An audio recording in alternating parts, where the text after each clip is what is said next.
Olivia's admission echoed in the grand ballroom, leaving a trail of shock in its wake. She met Monica's astounded gaze with a steely resolve. "Yes, Monica, I came back to stir the pot. It needed some stirring, don't you think?" Olivia's voice was laced with a hint of mischief, her eyes glinting with defiance. Monica, her shock quickly morphing into outrage, retorted sharply, "Stir the pot? You practically threw the whole kitchen sink in there. What's next, Olivia? Planning to burn down the house for an encore?" "Well, you already did that, didn't you, Monica?" Olivia said with a smile on her face. She loved getting under Monica's skin. The crowd, a mixture of the city's creme de la creme, shifted uncomfortably, their murmurs creating a restless undercurrent. They glanced uneasily at each other, then at Jack, the family patriarch, now lying motionless amidst the frantic efforts of Morgana and the paramedics. In Olivia's mind, thought spun with a devilish glee. They all think I'm the big bad wolf here to blow down the Johnsons' house of cards. Might as well play the part they've scripted for me. "You destroyed my mom and dad's marriage, Olivia. Wasn't that enough?" Monica's voice was tinged with bitterness, her eyes shooting daggers. Olivia rolled her eyes as Monica put on another one of her woe-is-me performances. The whispers of the onlookers swelled, their skepticism evident in every sidelong glance and raised eyebrow. Monica, her voice rising, continued her verbal onslaught. "And now Grandpa's illness, part of your grand plan, too?" Olivia, her frown deepening into a sly smile, countered, "Contrary to popular belief, Monica, I don't dabble in geriatric medicine. Jack's condition is as much a mystery to me as it is to you." "Liar!" Monica spat out, her facade cracking. Olivia retorted with a smirk. "I'm an open book, dear sister. It's you who seems to be skimming through the pages." Monica's scowl deepened, her voice laced with a venomous edge. "The facts are right in front of us, Olivia. Only a heartless disruptor would harm their grandfather. Shameful, even for you." As Monica ramped up her accusations, Olivia turned to Morgana, who whispered urgently, "We need to act now, Olivia. Time's running out for Jack." Morgana's question was a mere murmur against the backdrop of familial strife. "But I guess time only matters if you want him to live. Do you want him to live, Olivia?" A moment of contemplation swept over Olivia. Do I want Jack to live? Only to uncover the true architect of this plot. Someone else is playing the revenge game, and I need to be the only player on that field. Monica, oblivious to Olivia's internal dialogue, kept up her tirade, her words growing louder, filled with accusation and drama.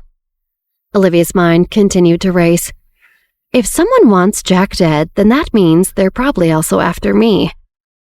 Morgana, her face serious, rummaged through her bag, pulling out an assortment of vials, boxes of bugs, and peculiar plants. She approached Jack, her arms laden with her unconventional arsenal. The medics, noticing Morgana's approach, quickly stepped in to block her path. "You can't interfere," one of them said firmly. Morgana's response was quick and sharp.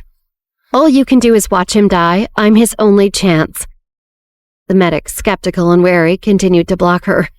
"We can't trust these remedies of yours." "This isn't something you know about," Morgana retorted, her tone laced with urgency. "These aren't just suspicious vials for fun, trust me." Reluctantly and with a sense of uncertainty, the medic stepped aside, allowing Morgana to reach Jack. Michael, watching this exchange with a furrowed brow, stepped forward to intervene. "What are you planning to do with him?" he asked, his voice heavy with concern. Olivia placed a reassuring hand on her father's arm. "Trust her, Dad. Morgana knows what she's doing." Monica, seizing the opportunity to fan the flames of suspicion, pointed accusingly at Olivia. "She's the reason Grandpa's on death's door. How can you not see that?" Olivia, her patience wearing thin, replied with a biting edge to her voice. "Monica, think about it. I was with Bruno when this happened. That would mean I and Bruno conspired together to cause all of this. Do you think that happened? That's a stretch, even for your wild imagination." Bruno, his expression one of confusion and worry, closely watched everyone in the room as his mind raced. "I don't believe Olivia would do this. But who then? Was it because of Jack's enemies, or simply because he's a Johnson?" Monica, not satisfied with Olivia's defense, continued her verbal assault. Olivia's capable of anything. She's torn this family apart. Olivia, her wit as sharp as ever, countered. If tearing the family apart was my goal, I'd have a more creative plan than this cliché poisoning at a ball. As Olivia and Monica shot daggers at each other, Morgana began her unconventional treatment. She meticulously laid out her vials, each containing strange liquids of various hues, and then with a flourish she produced a box of bugs, causing the medics to recoil in horror. Are those bugs? One medic stammered, his eyes wide with disbelief. The surrounding crowd recoiled, a collective gasp rippling through them as they caught sight of the crawling creatures. Murmurs of disgust and shock filled the air. Michael, standing nearby, watched with a mix of concern and revulsion. What in the world is she doing? He muttered, his eyes fixed on the bizarre scene unfolding before him. Olivia, maybe we shouldn't do this. Surely the medics can do something, Michael said as he tried to stop the scene with Morgana from unfolding. It's the only way, Dad, trust me, Olivia said, causing Michael to reluctantly nod. Michael had learned that Olivia was always 5 steps ahead of everyone else, and she hadn't let him down yet. Rachel, unable to contain herself, tried to protest. This is madness, Olivia. What is she doing to Jack? Olivia glanced at Rachel, noting the fear etched on her face. It wasn't just concern for Jack. Something else flickered in her eyes. A shadow of something deeper, more personal. Inside Olivia's mind, thoughts churned.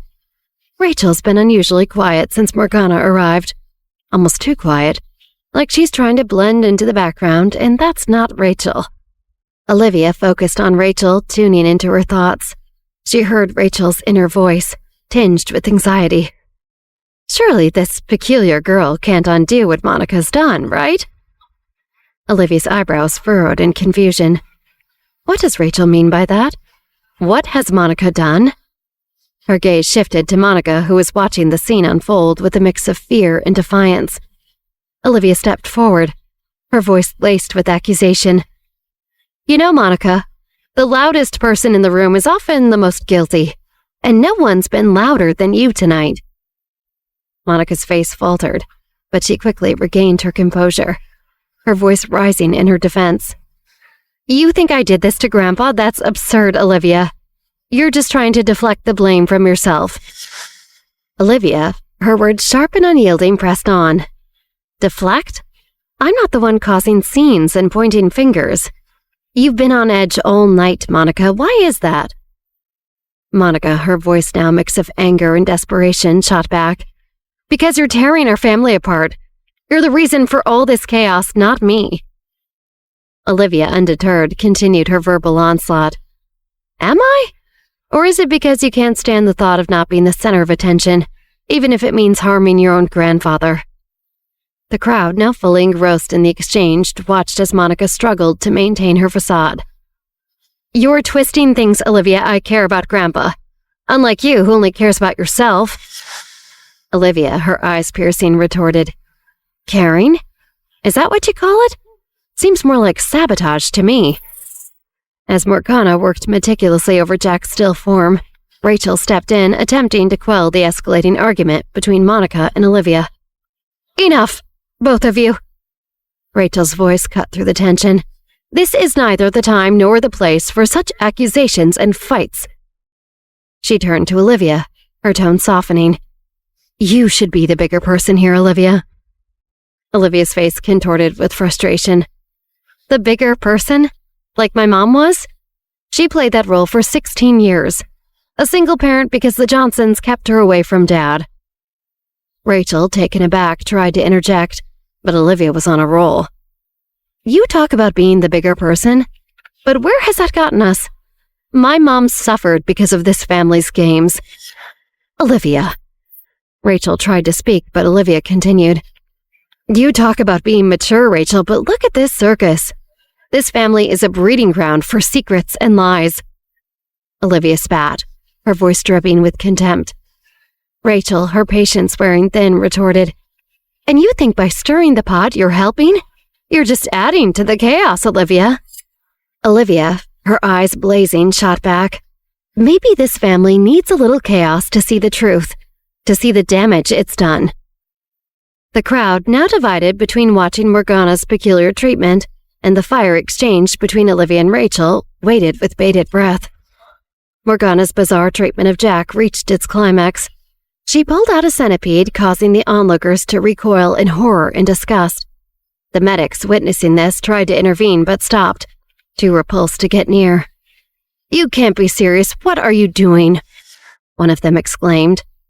Morgana, undeterred, slipped the centipede into Jack's nostrils with a steady hand. "This is the final step, trust me." The medics, now visibly upset, argued, "This is madness. She's just a child playing doctor." Morgana's eyes flashed with anger. "I can have you as lifeless as him in a second. Don't test me." Bruno, sensing the rise in tension, stepped in to restrain Morgana. "Let's just wait and see what happens," he said, his voice steady but firm. Morgana, her confidence unshaken, declared, "He'll wake up in 3 minutes." An uneasy silence filled the room. Every eye was fixed on Jack, lying motionless on the floor. The room felt charged with nervous energy as the 3-minute countdown to Morgana's promise ticked away. Michael stood rigid, his eyes never leaving his father. In his mind, a turmoil of emotion swirled. "I've had my differences with Dad, but I don't want him to die. Not like this. Not amidst this madness." Rachel, her face a portrait of anxiety, hoped against hope. "Morgana has to be a fraud. If she's not, this could spell disaster for me." Monica, still seething from Olivia's accusations, thought furiously, "How dare Olivia spin this onto me? She's the outsider here. No one will believe her, right?" Victoria, standing silently behind Michael, was lost in her own thoughts. After all these years of estrangement, to see Jack like this, it's heartbreaking. Olivia, her gaze shifting between Rachel and Monica, pondered. They're hiding something, that much is clear. But who really wants Grandpa dead? Rachel, Monica, or both? Morgana, observing the medic's skeptical expressions, entertained a wicked thought. I could easily put a little something on their uniforms, just for fun to shake them up. How easy it would be to show them what real poison is. As the 3 minutes came to a close, Jack suddenly stirred. The room held its breath as he began to move. Then, in an unexpected and dramatic turn, Jack sprang to life, expelling a copious amount of blood in a violent, visceral outburst. A collective gasp echoed through the ballroom. Shock, fear, and confusion painted the faces of the onlookers. Is he dying? Is this the end? The questions hung in the air, unspoken but palpable. The medics, previously skeptical, now looked utterly bewildered, unsure whether to intervene or stand back. The tension in the room was palpable, a mix of fear, intrigue, and morbid fascination. Eyes turned towards Olivia. Suspicion and fear etched on their faces. The whispers began anew. Did Olivia really orchestrate this? Did that insane bug lady try to kill Jack on Olivia's behalf?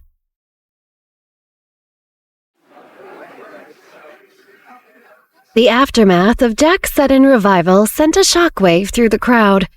All eyes turned to Olivia, their expressions a volatile mix of shock, disgust, and anger. The air was thick with tension, almost suffocating in its intensity. Rachel, her voice shrill with accusation, pointed at Olivia. You're trying to kill your own grandfather. This is despicable, Olivia. Monica, not to be outdone, joined in, her words slicing through the air. Look at him. Jack's on death's door because of your twisted games. The crowd murmured their agreement, many nodding in sync with Rachel and Monica's words.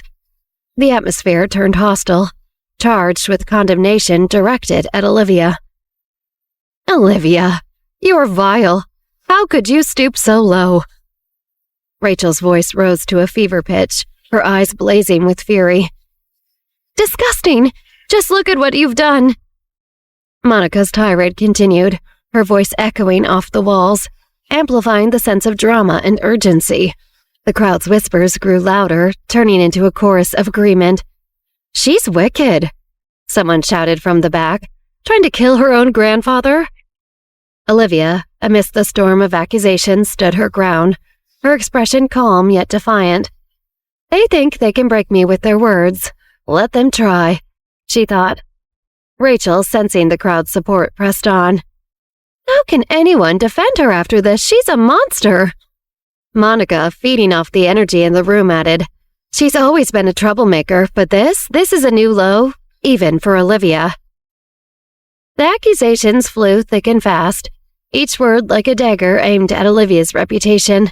She's a disgrace to the Johnson name, another voice yelled from the crowd. As the accusations against Olivia crescendoed in the grand ballroom, Victoria's patience finally snapped. She stepped forward, her voice firm and resolute. Enough! This isn't helping anyone, least of all Jack. Michael watched, torn between his instincts to defend his daughter and the overwhelming wave of accusations. Rachel, her face flushed with anger, turned to Victoria. And what would you know? You haven't been around for... But Victoria cut her off, her voice steady and commanding. I know enough to see that this witch hunt isn't solving anything. Rachel, her face reddening with rage, raised her hand to strike Victoria, but Michael swiftly intervened, grabbing her wrist. What do you think you're doing, Rachel? Rachel, taken aback, opened her mouth to retort but was suddenly cut off as Jack began to cough violently. The room fell into a hushed silence as Jack's coughs turned into harsh hacking, the sound echoing through the tension-filled space. Suddenly, to the shock of everyone present, Jack sat up, his eyes scanning the room, confusion etched on his face. The crowd was stunned into silence, their eyes wide as they watched the patriarch of the Johnson family come back to life. Jack frowned, his voice hoarse but steady. Why's everyone looking at me like that? Michael, hesitantly stepping forward, asked with a mix of hope and concern. Dad, are you okay? Jack, surprisingly spry for someone who was just dead with a bug up his nose, replied, I feel perfectly fine, strangely enough. As Jack sat up, seemingly reborn from the brink of death, Rachel and Monica exchanged a look of sheer panic, their faces draining of color. The room, previously a choir of accusations and mystery, now shifted its focus to the unexpected recovery. Rachel's thoughts raced in turmoil. Oh no, how could this happen? The plan was supposed to be foolproof. Monica, her mind a whirlwind of apprehension and calculation, knew she had to act fast. Keep it together, Monica. Time to play the doting granddaughter, now more than ever. Without missing a beat, Monica rushed to Jack's side, her expression morphing into one of deep concern. Grandpa, are you okay? We were so worried about you. Jack, looking up at Monica with a smile, responded, I'm feeling much better now, thank you. He continued, a hint of amusement in his voice. It was the strangest thing. I could hear everything while I was out, and I heard how concerned you were, Monica. Monica, her act flawless, clutched his hand tightly. Of course, Grandpa, I was terrified for you. Jack, his eyes softening, replied, It's good to know I have such a caring granddaughter. I appreciate it more than you know. He pulled Monica into a gentle hug, a gesture of gratitude and familial love. Monica, though taken aback, hugged him back, her embrace a little too tight, a little too forced. Olivia, standing a short distance away, watched the scene unfold with an air of skepticism. She rolled her eyes and thought to herself, I can't believe this. Monica's performance deserves an award. Relief washed over Michael as he approached Jack. Dad, I'm so relieved you're okay, he said, his voice filled with genuine concern. Jack, however, met Michael's relief with a frosty demeanor, his warmth vanishing instantly. Relieved, are you? Didn't seem like you did much to help, he said coldly. Michael, taken aback, tried to explain. Dad, Olivia played a big part in saving you. Jack interrupted with a scoff, his eyes sweeping over Michael, Olivia, and Victoria with nothing but contempt. Olivia, she's done nothing for me. She's nothing but trouble. Olivia and Morgana exchanged frowns, both taken aback by Jack's harsh words. Olivia started to speak, but Jack cut her off sharply. Don't bother, Olivia. You've caused enough problems for this family. From the sidelines, Monica and Rachel couldn't help but smirk as Jack's animosity towards Michael, Olivia, and Victoria became apparent. Jack's gaze turned to Michael again, a bitter retort on the tip of his tongue. But as his eyes caught sight of photographers skirting the edges of the room, he held back, opting instead for a more composed demeanor. Michael, struggling to maintain his composure, attempted to reason with his father. Dad, please, let's not do this here. We're just glad you're okay. Jack's response was icy. I'm sure you are, Michael. Your concern is touching, really. The crowd, sensing the tension, watched the exchange with a mix of curiosity and unease. The whispers grew louder, fueling the charged atmosphere. Olivia, her patience wearing thin, addressed Jack. Grandpa, I don't know what you think happened, but... Jack interrupted again, his voice dripping with disdain. Save it, Olivia. I know all about your little games and schemes. Rachel, seizing the opportunity, whispered to Monica. Looks like things are going our way after all. Monica, her eyes on Olivia, replied under her breath. Just as planned. Let them tear each other apart. As the atmosphere in the grand ballroom turned icy under Jack's cold demeanor, guests began to trickle out, unease and discomfort evident in their hasty departures. Morgana, watching this exodus, frowned in confusion, then raised her voice to stop the crowd. Wait, aren't you curious about who tried to murder Jack? Jack, taken aback, stared at Morgana. She knows, he thought, a flicker of concern crossing his face. Morgana's voice rang clear. I can find the one who attempted this. Wouldn't you like to know? The room fell silent, all eyes turning to Morgana. Monica and Rachel exchanged glances, their expressions a mix of shock and fear. Monica, recovering first, challenged Morgana. And who exactly are you? Some sort of witch? Why should we believe anything you say? Morgana, unfazed by Monica's skepticism, replied coolly. My methods may be unconventional, but they're effective, as you can see by the fact that your grandfather is still breathing. I can find the person responsible. Monica, her voice rising, pressed on. Where did you come from? What's your interest in our family? This is absurd. Rachel chimed in, her tone laced with suspicion. You're a stranger here. You have no place meddling in our affairs. Morgana, maintaining her composure, simply reiterated. I can identify the person who poisoned Jack. Isn't that what matters? Monica, growing more agitated, shot back. You're just a girl playing detective. We don't need your help. Morgana, her eyes narrowing, responded, It's not about needing my help. It's about uncovering the truth. Rachel, joining forces with Monica, argued, You're strange, and your presence here is unsettling. You should leave. Morgana, undeterred, countered, Leaving won't change the fact that someone in this room tried to kill Jack. Monica, her frustration boiling over, exclaimed, You have no proof. You're just causing more drama. Morgana, her voice calm but firm, said, The proof is there, and I can find it. You seem particularly unsettled by the idea, Monica. Why is that? Rachel, sensing the accusation in Morgana's words, interjected. This is ridiculous. She's turning this into some sort of spectacle. Morgana, her gaze shifting between Monica and Rachel, replied, I'm only interested in the truth. Whoever poisoned Jack is still here. Monica, trying to regain control of the narrative, insisted, We don't need your theatrics. The police will handle this when the time is right. Right now, we just all need to be grateful that my dear grandfather is still alive. Morgana, her voice unwavering, retorted, The police may not see what I see. I know what I'm doing. This is ridiculous. Please leave, Monica said as she shook her head at Morgana. I don't think anyone wants me to leave, Morgana said as she looked around at everyone, eager to figure out who tried to kill Jack. Monica huffed and puffed, wishing she could knock Morgana down. Instead, she tried to hide her frustration as she yelled, Security, please! Can anyone get her removed? No one moved to escort Morgana out. Morgana smirked at Monica and thought, Checkmate.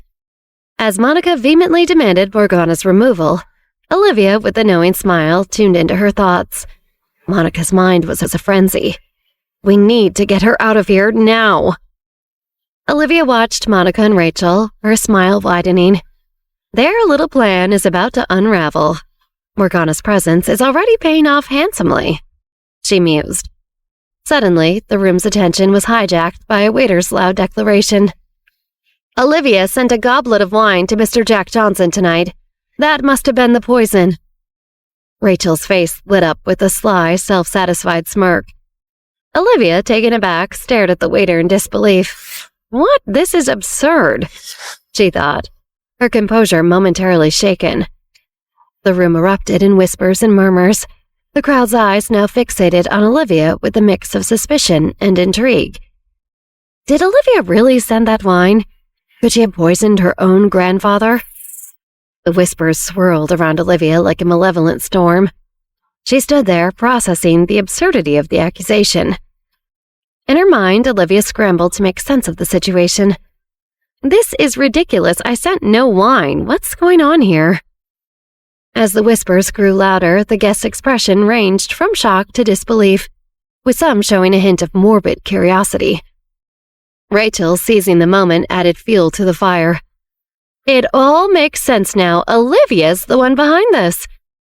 Monica, her earlier panic now replaced with triumph, chimed in. Yes, who else would have the motive? It's clear as day.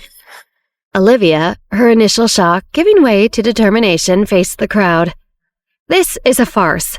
I did not send any wine to Grandpa Jack. A voice from the back of the room called out. Then explain the waiter's accusation. Olivia, her mind racing, knew she needed to turn the tide. Someone's setting me up. But who? And why? As the accusations in the grand ballroom swelled, Olivia stood at the epicenter of a storm she never saw coming. Olivia's eyes met Jack's. His look was icy, devoid of any familial warmth, his eyes piercing her with a cold, cruel judgment. Olivia's thoughts raced. How did it come to this? They all believe I poisoned Grandpa Jack. I need to find a way out of this mess. The air was thick with tension, the murmurs of the crowd blending into a relentless wave of condemnation. She did it, someone whispered. She poisoned her own grandfather. Another voice added. In the sea of accusations, Olivia's eyes found Monica's. Olivia tapped into Monica's mind and heard Monica's smug thoughts, dripping with twisted pleasure. Let's see Olivia get out of this one. I can put all of this to rest, Morgana stated flatly. The swirl of gossip died down a bit after her declaration. And just where the hell did you come from? As Rachel said this, every inch of her was trembling with anger, from the top of her overly hairsprayed head to the tips of her champagne Gucci shoes. She was certain that this weird Morgana girl was only bad news. Most recently, I came from a taxi, lady, Morgana answered Rachel dryly. She turned to Jack Johnson. If you'll stop wasting time, I can tell this guy the truth about who poisoned him if he wants it. But I'm not sure he is interested in that. The truth? Jack Johnson sneered at Olivia. I know the truth. It's that I have a heartless granddaughter who wants to kill me. I mean, maybe, Morgana said with a shrug. If that's really what happened to you, I can verify it. If you don't want to know for sure, you'll just have a lifetime ahead of you of never eating another bite of food or drinking another sip of drink, without wondering if that bite or sip will be your last. If you don't catch the murderer right now, they'll try again. Jack Johnson blinked. His anger wavered somewhat. He found Morgana's presence as unsavory as Rachel did, but her point was convincing. Rachel saw him hesitate and jumped in. Dad, don't listen to her nonsense, Rachel cried. I don't know where Olivia got this person from. We should probably find her parents. That's right, Monica agreed. Grandfather, don't be deceived by Olivia and this random weird girl. They're poisoning people and want to be the ones to pretend to find out who did it. Whatever they say will be a lie. Jack Johnson frowned but looked at Morgana, who shrugged. Since she and Olivia weren't pushing him as vehemently as Monica and Rachel, he found their collected confidence more convincing. Monica and Rachel doth protest too much. Jack sighed, hardly believing what he was saying. Let's see what other tricks the strange girl has up her sleeve. I certainly don't want to deal with this happening again if we have the wrong culprit. He turned to Morgana and waved a hand. All right, you can do your thing. Tell us who poisoned me. I'll need your help, sir, Morgana said as a wicked smile grew across her face. She took something from her pocket, and the nearby EMTs stepped toward her, prepared to intervene. She showed them what was in her hand. It was just a small black box. She flipped it open, and the gathered crowd jumped back from her, startled. But the box was empty. It smelled strongly of sandalwood, its fragrance emanating from the inside all the way to where Olivia stood. The EMTs nodded at each other, confused, and stepped back. Morgana placed the sandalwood box under Jack's nose and waved it back and forth. Jack's eyes widened as a centipede, as thick as a finger, squeezed out of his nostril. It took a beat for the pencil-length bug to crawl out of Jack's head into the box. Jack's mouth opened in a silent scream as the guests all gasped, inching further away from where Jack was. Finally, the bug was completely out of him, and Morgana looked lovingly into the box at it. The EMTs were so shocked that their mouths hung open.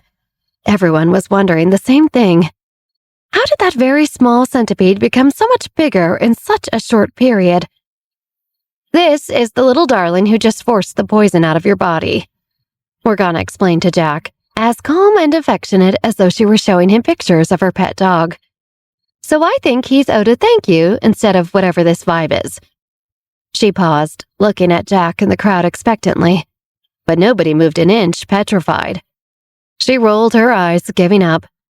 Thank you, she said to the centipede and snapped the box shut. She pulled out another small box that was etched with strange golden symbols.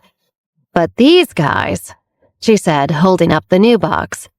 These are the ones who are going to tell us who put the poison in there in the first place. She squatted beside the dark pool of blood that Jack had just thrown up. She opened her new box and turned it upside down. It was difficult to see anything come out at first, but Olivia squinted and realized that a fine black dust came out of the box, sprinkling over the blood. She set the first box, containing the centipede full of Jack's poison, down on the ground next to the pool. She stood back to wait, watching the blood, and before everyone's eyes, the blood seemed to be soaked up from the floor like an invisible sponge was resting on it. Soon as everybody watched, they murmured to each other to confirm what they were seeing. The blood was completely gone. The black dust had swelled, becoming more like a collection of black sesame seeds that slowly started to crawl. The tiny black bugs crawled aimlessly over the ground at first, but then sped up, all moving in the same circle around where the pool of blood used to be. Everyone in attendance besides Morgana was frozen in a mixture of horror, curiosity, and feeling completely mystified. The bugs followed their circle before suddenly splitting into 3 distinct paths. One group swarmed over the sandalwood box with the centipede that Morgana had placed on the ground. The other one rushed to the waiter who had accused Olivia as he kneeled on the ground. He leaned away from the bugs as they crawled toward him, falling backward and trying to scramble away. "Oh my God! Oh my God!" he cried, his voice cracking in shock.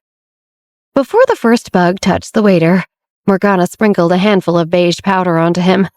The bug circled him but did not get close. The last group of bugs beelined straight for Monica. Don't come over here!" she cried as everyone around her rushed away. She tried to run away as well, but the bugs were too quick. The more she moved, the more obvious it was who exactly they were aiming for. She lifted her expensive dress up away from them. A dense swarm of bugs crawled up the tips of her shoes, up onto her calves. "Ah!" she screamed. "Mommy, save me! Get them off! Get them off!" She brushed frantically at them, kicking her shoes off her feet. Any bugs that were on the shoes just zoomed straight over to her bare toes. Rachel, looking like she was going to be sick, approached Monica. "Baby, here, I've got you." Rachel said as she feebly batted at the bugs on Monica's legs a couple of times, but they were stuck to her as well as if they'd been glued. Ugh. Morgana snorted coldly as she lazily sprinkled the same beige powder over Monica. Rachel jumped away. The bugs immediately left Monica and circled around her instead, like the other group was still doing to the waiter. Monica still loudly cried and sniffled. "This is your answer," Morgana said to Jack and out to the crowd. "These bugs recognized the smell of the poison that was in Jack Johnson's blood. That's why they indicated to us the centipede full of the poison, the waiter who had come into contact with it, and anyone else who had touched it." Morgana glared directly at Monica. Olivia took a couple of steps toward the cowering waiter. "Would you like to change anything about your statement? Were you telling us the truth?" The waiter, trembling, was ready. "I don't know who it is either. I really don't, I swear." Olivia waved a hand. "Morgana?" "No," the waiter shouted. "I don't know. I mean it. But I got a call from somebody. They said I needed to do my best to cooperate with Miss Monica Johnson. They said that they would give me $100,000 if I did that. But I have no idea who that was." Olivia smirked. "So who was that mystery person? Did they sound like me?" Rachel, apparently having gathered enough courage to try to interject once more, stepped forward. "Olivia, enough. What's the point of you torturing Monica and this man like this?" Olivia rolled her eyes, knowing Rachel was still just looking for a way to help Monica get away with her crimes. Rachel continued, "Do you think that it isn't obvious what you're doing? This girl trained these bugs to cast suspicion onto Monica." "I think we should ask Monica about that," Olivia said, turning to her trembling sister.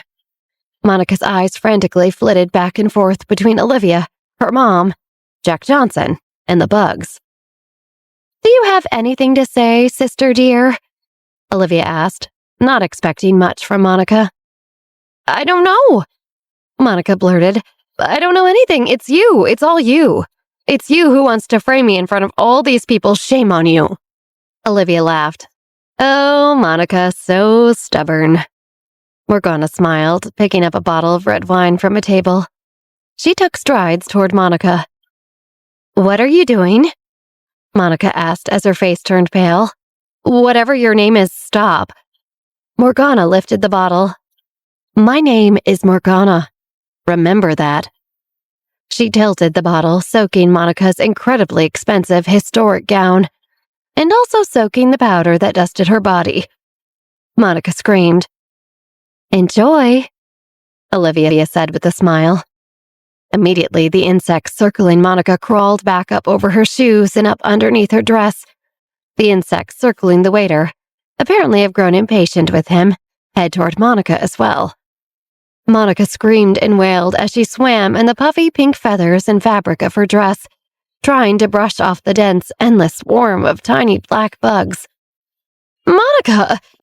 Rachel stepped toward Monica, but was grabbed firmly around her arms by Bruno Johnson. Taking in all of this, Jack Johnson coldly sized up his granddaughter Monica.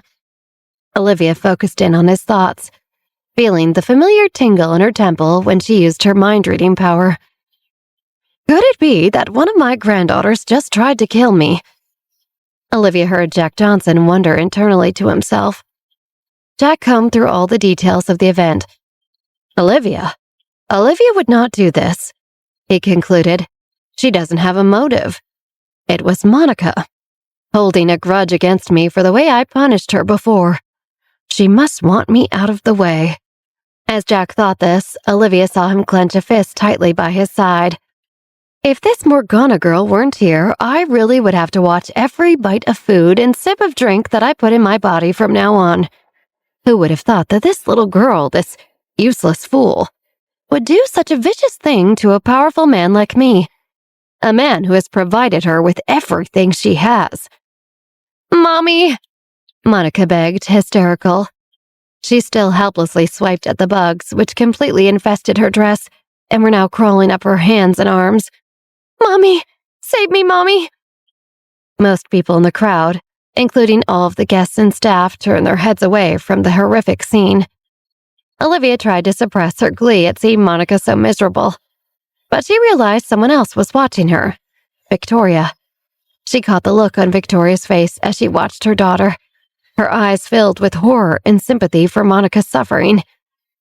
Olivia, does she deserve this? Olivia gently disagreed with her mother. Mom, if Morgana weren't here today, I would have been framed as the murderer. Victoria turned back to Monica as she waited for her mother, then back to Olivia, who seemed completely without feeling for the terrible scene. Olivia felt exposed by her mother's gaze. Has my desire for revenge warped me into someone my mom is afraid of? Mom is looking at me like I'm the villain here, Olivia worried. She saw Victoria's concern at how happy Olivia looked in that moment, enjoying Monica's humiliation and suffering. Victoria did not like seeing that look on her daughter's face. Olivia, feeling caught and ashamed, tried to swallow her desire to gloat. Victoria, after all, hadn't seen the entire first life Olivia had lived, where Monica came out on top every time, and Olivia eventually wound up dead.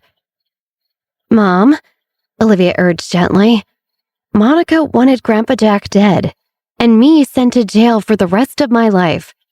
I'm just happy that neither of those things happened. Victoria nodded, shaking off her worry about Olivia, but still turning so that she could not see Monica. You're right, you're totally right. This is all just a lot, but I'm so happy you and Jack are okay. Behind her, Monica screamed for Rachel, which made Victoria wince. Michael listened to this from a distance. He definitely had mixed feelings. Monica may still be his daughter, and even if Bruno was her father, she was still a child who had grown up with Michael for more than 10 years. But he had to agree that Monica went too far today. If her actions did not have any meaningful consequences, she would almost certainly try again, or do something even worse in the future. The whole crowd, all of the guests, friends, business associates, family, staff, and reporters knew that Monica had tried to poison her own grandfather and frame Olivia. They all felt a collective shock and disgust at the vicious thing she tried to do, even if many of them could not watch as she crumpled to the floor, still wailing and covered in bugs. Mommy, save me! Get them off! Get them off! Get them off! Monica reached a hand out to her mother, growing more mournful and desperate. But Rachel, held back by Bruno, did not struggle against him any longer. She did not try to approach her daughter. Monica's desperation turned to anger directed at her mother. Is she really not going to come help me? Monica thought. Who does she think she is? Olivia saw a familiar glint in Monica's eye. She had a new idea for how to protect herself. It was Mommy! Monica cried to the crowd. My mommy made me do it. She told me to poison Grandpa Jack. I don't know anything about it. I don't know anything at all. Monica looked around, searching for any faces that appeared sympathetic. Rachel was stunned hearing Monica throw her under the bus. Honey, what are you saying? Why would you say that I did that? Morgana opened a small vial of yellow powder, tipping it into the small box that originally contained the tiny black bugs. Man, this is messier than those housewife reality shows, she laughed. She used a hand to waft the air just above the box out towards the bugs. They all stopped crawling over each other to cover Monica and reversed, climbing down from her as rapidly as they had come. They were completely off her in a couple of seconds and joined the other bugs covering the centipede's box. They all swirled up Morgana's legs, through her clothes, down her arms, and back into their box as she watched them serenely. Monica breathed heavily, now bug-free, but still frozen on the ground in shock. Morgana put the two boxes back into her pockets and smiled at Olivia. I know everyone says their family is crazy, but your family really is crazy. Olivia smiled sadly, looking at her mom and dad. I think we've kind of made our own little family. Michael put an arm around Victoria's shoulders. Nobody knew what to say after the scene they had all just witnessed. Monica finally gathered her thoughts enough to come unfrozen. She scrambled to her feet, smoothing her dress and hair and wiping tears from her face. She carefully examined her legs and arms, but she didn't look wounded or red in any way. She let out a long breath in relief. "They didn't bite me," she said to herself, then out toward the crowd where nobody really cared. "They didn't bite me, so—" She showed her hands to the crowd. "I'm okay." Nobody reacted. Rachel looked at Monica in disbelief. "Monica, what did you just say now?" Rachel's anger was rising. Monica had said that Rachel ordered the poison to be sent to Jack. But all of this was Monica's idea. Rachel thought indignantly to herself. She brought up this idea in the first place. She made it happen. She confirmed today that she wanted it to be done. Cold looks shot toward Rachel and Monica from the crowd. Rachel felt a chill run down her spine.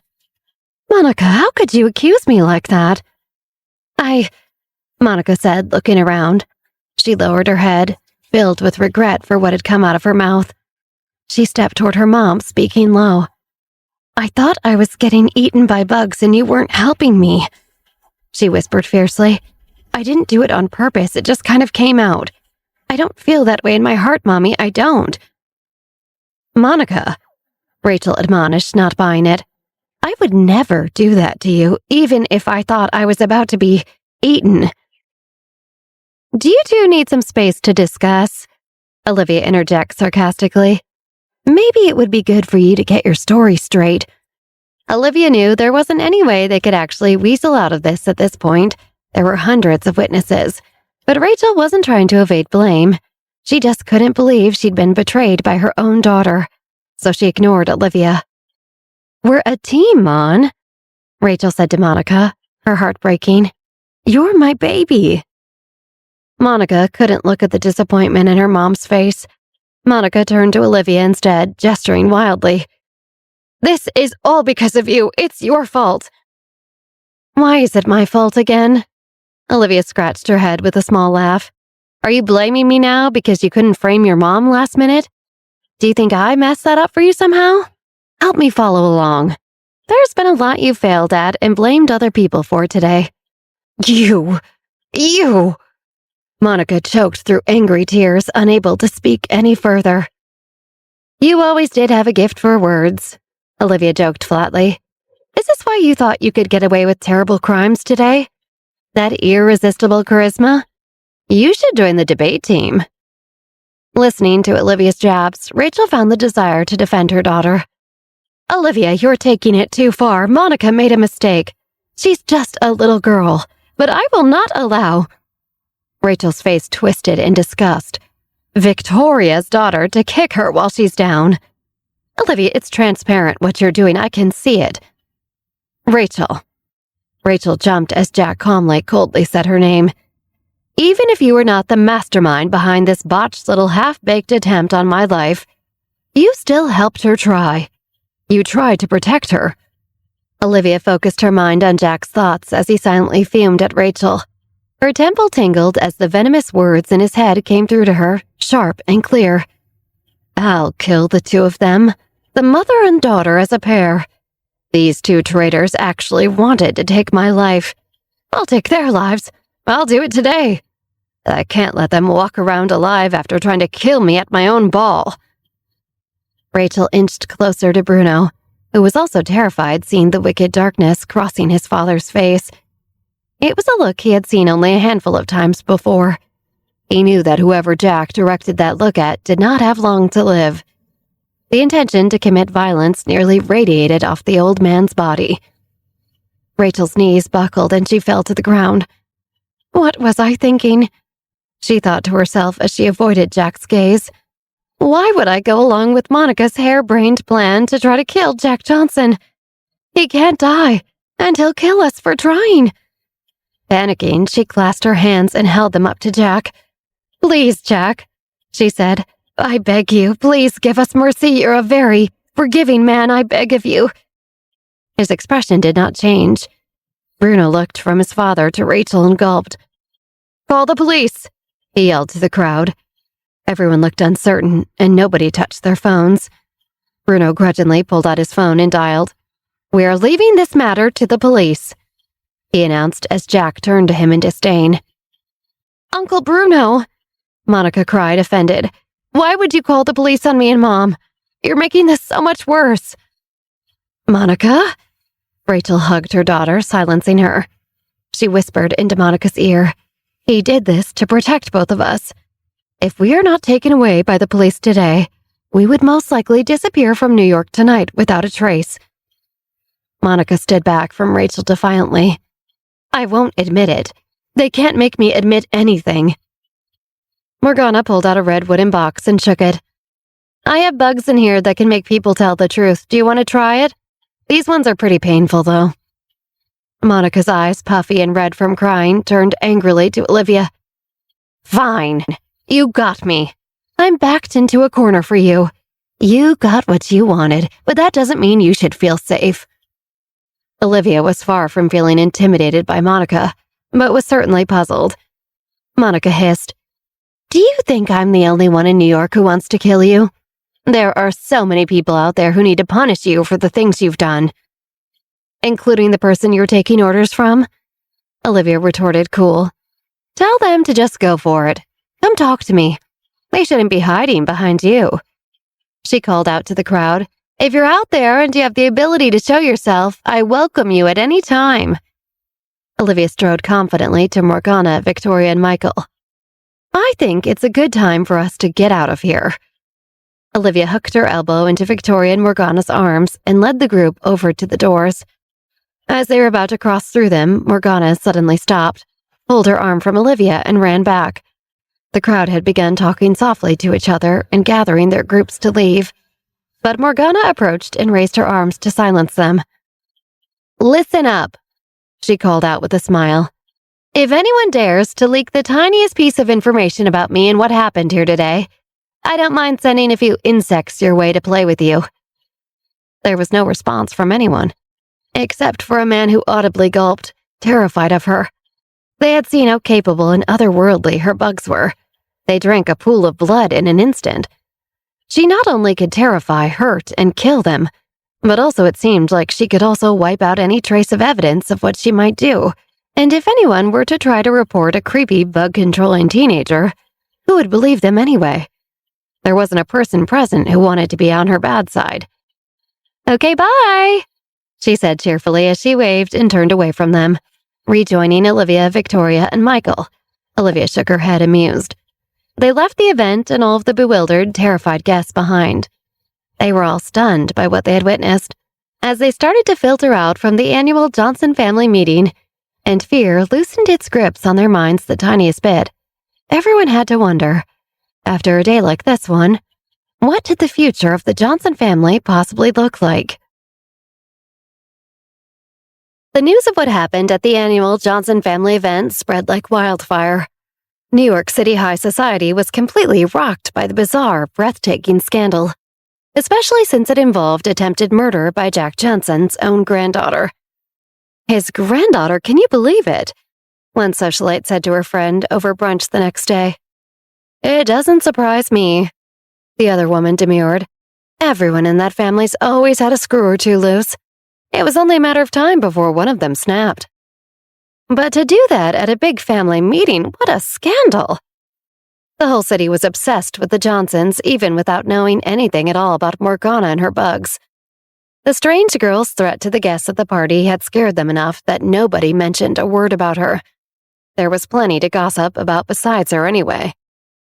Before the event, public opinion was previously leaning towards sympathy with Rachel and Monica.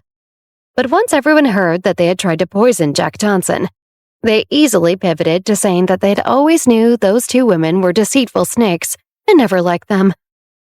The craziest part of it all is that Olivia Johnson played the hero. One businessman said to his friend over lunch at a fancy country club, I heard that she stepped in and saved old Jack Johnson without a second to lose. His friend nodded. That Michael Johnson was wise to leave the family business and work with his daughter. The two of them are becoming quite the powerhouse. In the eyes of New York elite, Michael was no longer the philandering, lovesick fool who left his wife and family's business for another woman. He was the righteous, sharp young businessman who made a great decision divorcing a murderer in the nick of time. Things still weren't completely resolved, especially with the continuing criminal investigation by New York detectives. But Olivia was excited for the first day of school back at Marshall.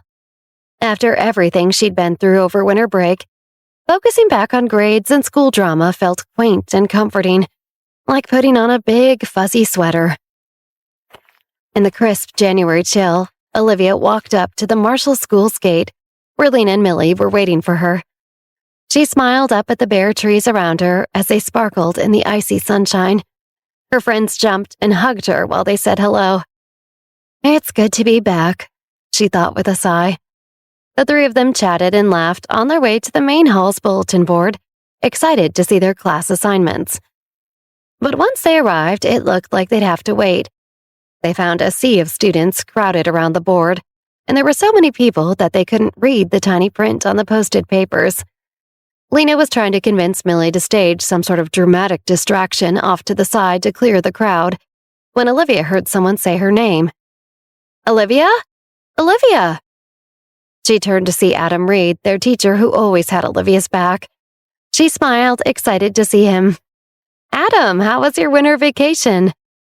A knowing look came over his face. "Mine was very uneventful compared to yours, I've heard. How are you doing?" "Excited to focus on school," Olivia replied, looking around at the hall gratefully. She hoped they were still in Adam's class. "Did you three already know what class you're in?" he asked, glancing at Lena and Millie bickering a few feet away. "No, we can't get through all the people and figured we'd just wait for everyone to clear out a bit." Olivia sighed. "Just come with me then, the three of you are still in my class." Adam waved them away from the crowd and they all started walking down the hall, relieved to still be assigned to their favorite teacher and to get to avoid fighting the crowd around the bulletin board. "It's fate," he continued. "Did the three of you decide on the elective classes you're all taking? Do you take the same one so you can stay together?" "I want to take a foreign language," Olivia said quickly, at the same time that Lena said, "Chemistry." "I don't care, I like everything," Millie said, not wanting to add to that she was just hoping to stay in class with her friends. She fell a couple of steps behind, momentarily gloomy as the group climbed a flight of stairs. Adam shrugged with a smile. "You three have certainly got your work cut out for you, but I know you'll figure it out." He pointed down a hallway as they turned. "Your class is right next to last semester's classroom. Some things are moved around, and there are more people in your new class, so it'll be a little different. Stuff was just rearranged to fit more desks. Don't be nervous." Lena muttered to Millie and Olivia, "I didn't realize until he said that, but I kind of am nervous." Her friends gave her sympathetic looks. They were all excited to get back to the class they missed and hoped that these new changes wouldn't ruin it. They tentatively entered the door to their classroom and Adam checked his watch. "You guys go in and sit first. I have to go grab the bucket of names to pick seat assignments." "Oh," Millie said, her face filled with apprehension. "The seats are going to be assigned randomly?" Adam smiled kindly. "Yeah, but like I said, don't be nervous. It's good to mix it up and get to know some new people. I'll be right back." He hurried off down the hall. They waved goodbye, but all felt a bit deflated at the idea that they couldn't sit with each other and didn't know who they'd have to spend their days next to from now on. Olivia decided to try to forge ahead with some optimism. She had barely gotten to start catching up with Lena and Millie after all. She led her friends to a few desks right in the front of the classroom. "Lena, when did you get back to New York?" Olivia asked. "Just 2 days ago. And those 2 days have been consumed by the mystery of which man Millie brought into her home." Lena held her hair anxiously as Olivia laughed. Lena continued, "I thought by the looks of his hands that he was definitely a suave, worldly boy who maybe left school early and builds things with his hands, like tables. But then I thought, no. I remember his hands looked like the kind of gentle, thoughtful guy who's brainy and quiet. Like he wears elbow patches and watches a lot of anime." Millie covered her face. "You're unbelievable." Lena ignored Millie. "I'm dying to know, but you know what she said she'd do if I kept bringing it up?" Millie, frustrated, stared at the ceiling as she said, "This totally counts as bringing it up, by the way." "What did she say?" Olivia asked, goading Lena. Other students started filtering in, so the girls lowered their voices but kept speaking just as enthusiastically. She threatened that if I kept asking her who the boy was, she would stop cooking for me. That's ice cold.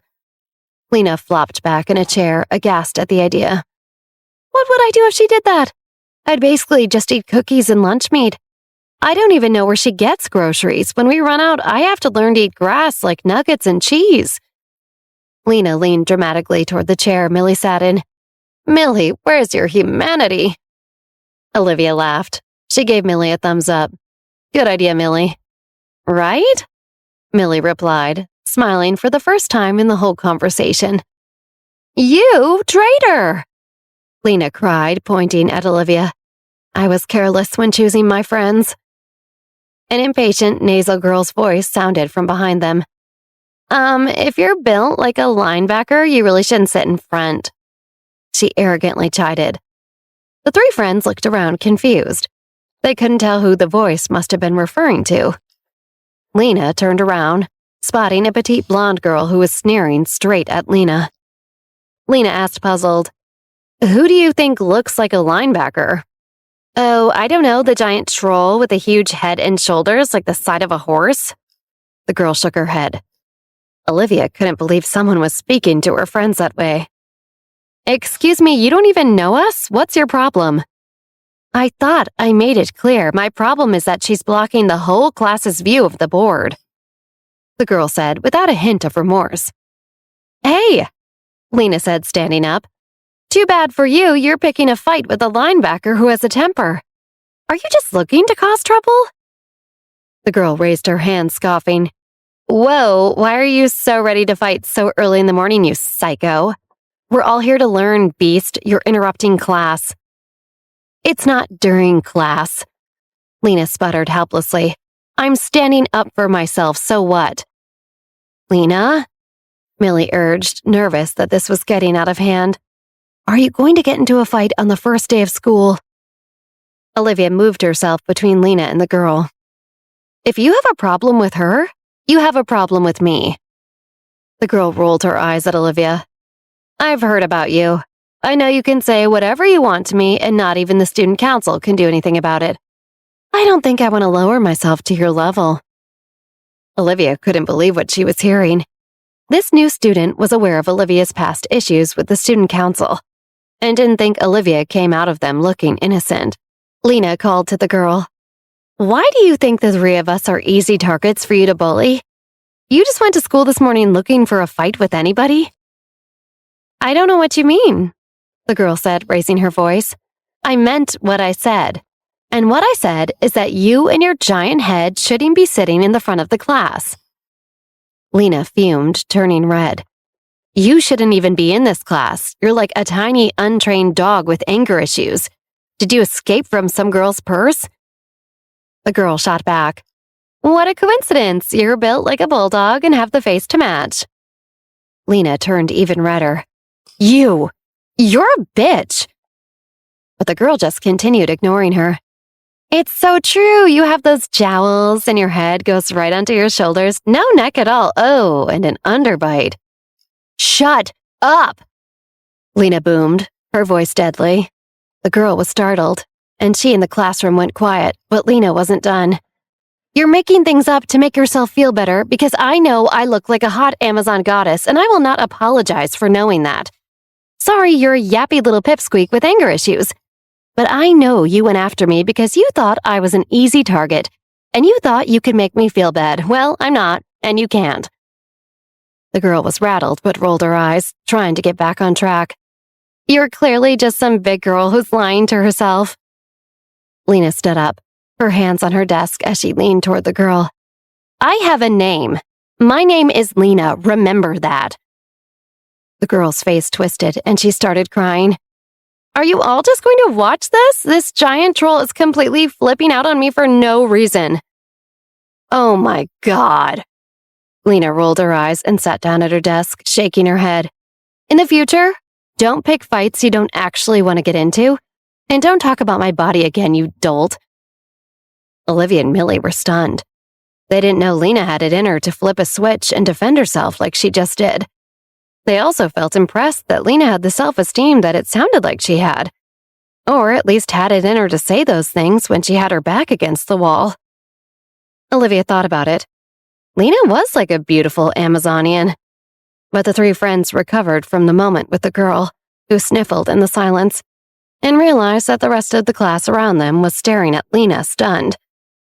Lena gulped, then looked to Olivia and Millie, her eyes wide with fear. "Guys," she whispered, "I think I blacked out. What did I just say?" Did I really just yell to everyone in the class that I'm a hot Amazon goddess? And that she should remember my name? Lena asked Olivia and Millie, clutching her hair and fists at her temples. She was petrified with regret after coming down from the adrenaline of shutting her bully down. The classroom was scarily silent. A few whispered conversations broke out surrounding them, but they couldn't hear what was said. It was worse than the silence. Olivia fiercely whispered back to Lena, "Do not feel bad at all about this. You had to shut her down. She was being a complete monster to you. Bullies don't just decide to stop on their own." Olivia was indignant at the thought that Lena had any remorse for speaking harshly to the girl who, out of nowhere, viciously insulted Lena's body. But Lena was only slightly encouraged, worried that she'd embarrassed herself. Lena chewed her lip, praying someone would do or say something to draw the focus from whatever had just happened. She felt like her anger had turned her into a completely different person, and now she was back, confused about what she had done. "Good morning, Marshall High. Happy New Year." They heard a familiar voice and turned to see who was in the doorway. Lena felt like she was going to die. Why was he the one to break the silence? Francis bounded into the classroom with a big smile, thrilled to see everybody.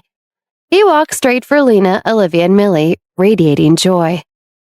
"Good morning," Olivia said to him, trying to shake off the previous moment. "Come sit with us." "Of course, ladies," he said, sitting right next to Lena. "Feels good to be back in Mr. Reed's class, doesn't it?" Olivia smiled at this.